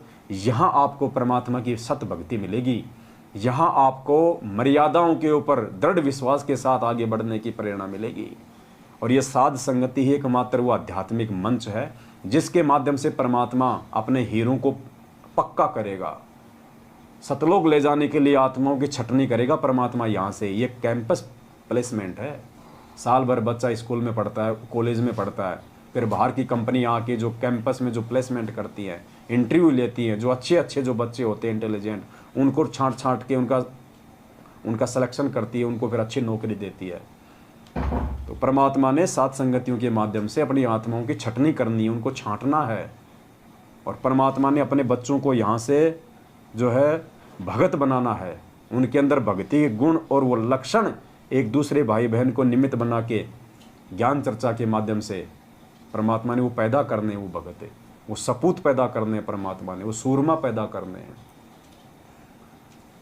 तो हम सभी सत्सेवक भाई बहनों की, आप सभी हमारे अन्य भाई बहनों से प्रार्थना है, विनती है कि आप सभी भाई बहन एक बार आप साथ संगतियों में आएँ, एक बार आप हमारे वीडियो देखना शुरू करें। अगर आपको लगता है कि हम गलत हैं, हम परमेश्वर के विधान के विपरीत कुछ बता रहे हैं या ऐसी कोई क्रिया हम कर रहे हैं जो परमेश्वर की इस ज्ञान के विपरीत है, खिलाफ है, तो बेशक आप जी हमारे वीडियो ना देखें, साथ संगतियों में ना आवें, लेकिन एक बार आप आवें। परमात्मा कहते हैं, कहे कबीर सोए जन मेरा, जो नीर खीर का करे निबेरा। आप जब तक नीर खीर का निबेरा नहीं करोगे, जब तक आप सच और झूठ को दोनों को नहीं देखोगे, नहीं पहचानोगे, आप कैसे निर्णय करोगे कि सच क्या है और झूठ क्या है? कोर्ट में एक जज होता है, उसको चाहे 2 साल तक, चाहे 50 तारीखें देनी पड़े, वो तब तक फैसला नहीं देता जब तक दोनों तरफ की बातों से संतुष्ट ना हो जाए कि दोषी कौन है और निर्दोष कौन है। तो तुम्हें तो हमारे वीडियो देखने से डराया जा रहा है कि साध संगत वालों के वीडियो देख लोगे, पवन के वीडियो देख लोगे, नाम खंड हो जाएगा। तुम्हें तो दूसरे पक्ष की जो किताब है उसको खोलने नहीं दिया जा रहा। तुम्हें तो केवल एक तरफा बातें ही तुम्हारे को जो है बताई जा रही है। और जब तक तुम दोनों तरफ की बातें नहीं देखोगे, नहीं सुनोगे, गुरुजी यदि हमें खाली कबीर सागर दिखाते, वेद दिखाते, गीता दिखाते और साथ में नकली संतों की हिस्ट्री ना बताते, उनके सत्संगों में गलतियां ना बताते, हम कैसे निर्णय करते कि कौन सही और कौन गलत है? तो क्या गुरुजी ने नकली संतों की पुस्तकें दिखा के हमारा नाम खंड कर दिया? क्या हमारा नाम खंड हो गया? अरे ऐसे नाम खंड नहीं होता। हम भाई हम 21वीं सदी में जी रहे हैं। शिक्षा दी है भगवान ने, और फिर भी हम लोगों को वो मूर्खता वाले काम करवाए जा रहे हैं। हमारे को डराया जा रहा है, धमकाया जा रहा है, सच्चाई से दूर रखा जा रहा है। भाई परमात्मा ज़बरदस्ती नहीं करेगा, मालिक का एग्रीमेंट है काल भगवान के साथ में। आपने खुद ही आगे बढ़ना पड़ेगा, आपने खुद ही नीर खीर का निबेरा करना पड़ेगा। भगवान ने आपके सामने भोजन रख दिया, खाना आपको पड़ेगा। भगवान आपके मुंह में नहीं ठूसेगा। तो हम सभी भाई बहनों की आपसे ये विनती है, ये प्रार्थना है, पुण्यात्माओं, ये समय बार बार नहीं मिलेगा। ये मौका अगर चूक गए, असंख्य जन्मों बाद में क्या पता फिर दोबारा ये भगवान मिले ना मिले, ये भक्ति मिले ना मिले, और ये साध संगति का मंच मिले ना मिले। इतनी बुद्धि क्या पता उस समय हमारे अंदर हो ना हो, जो आज परमात्मा ने हमारे को दे रखी है। तो इसलिए परमात्मा कहते हैं, यो सौदा फिर नाहि रे संतो, यो सौदा फिर नाहि। तो इस सौदे को आज जो चूक गया, वो हमेशा हमेशा के लिए परमपिता परमात्मा सतगुरु रामपाल जी भगवान को चूक जाएगा। बस हमारी इतनी सी विनती है। बाकी निर्णय आप सभी भाई बहनों के ऊपर है। आप जानवर नहीं हैं, आप जी भी खाना खाते हैं, आप जी भी अन्न खाते हैं। सही गलत का निर्णय आपको भी करना आना चाहिए। हर चीज़ परमात्मा आपके सामने पेश नहीं करेगा, वरना फिर क्या मतलब रह जाएगा 27 साल से ज्ञान देने का। अगर आज भी भगवान हाथ पकड़ पकड़ के आपको अगर सच्चाई के पाड़े में बैठाएगा, तो फिर उनके सत्संगों का महत्व क्या रह जाएगा? सत्संगों से फिर हमने क्या सीखा, क्या अर्जित किया? तो पुण्यात्मा विचार करो और आगे बढ़ो, धोखा मत खाओ। बहुत थोड़ा समय है। आने वाले समय में ना आपको ये वीडियो सुनने को मिलेंगे, ना आपके हाथ में मोबाइल होगा, ना इंटरनेट होगा। सब कुछ बंद कर दिए जाएंगे। घरों में कैद होके रहोगे, जैसे कोरोना काल में 3 महीने तक कैद होके रहे थे। उस समय रहोगे, फिर कोई हिम्मत बंधाने वाला नहीं मिलेगा, कोई सच्चाई बताने वाला नहीं मिलेगा। ये हिम्मत परमात्मा आज साध संगतियों से हमारे अंदर पैदा कर रहा है, ताकि उस आगामी विनाशकारी समय में हम डगमग ना हो, हम संघर्ष करें, भगवान पे विश्वास हम बनाए रखें, तब हम सफल होंगे। वरना काल भगवान का जो कुचक्र आगे चलने वाला है, देख लेना, त्राही त्राही माम होगा, त्राही त्राही माम। ये दुनिया ऐसे जेल में बैठे हुए संत रामपाल जी को भगवान नहीं मानने वाली, दुनिया को बंदर दिखाएगा परमात्मा, बंदर। तब दुनिया को एहसास होगा कि हाँ ये परमात्मा है। सत साहिब बंदी छोड़ सतगुरु रामपाल जी भगवान की जय हो। सत साहिब।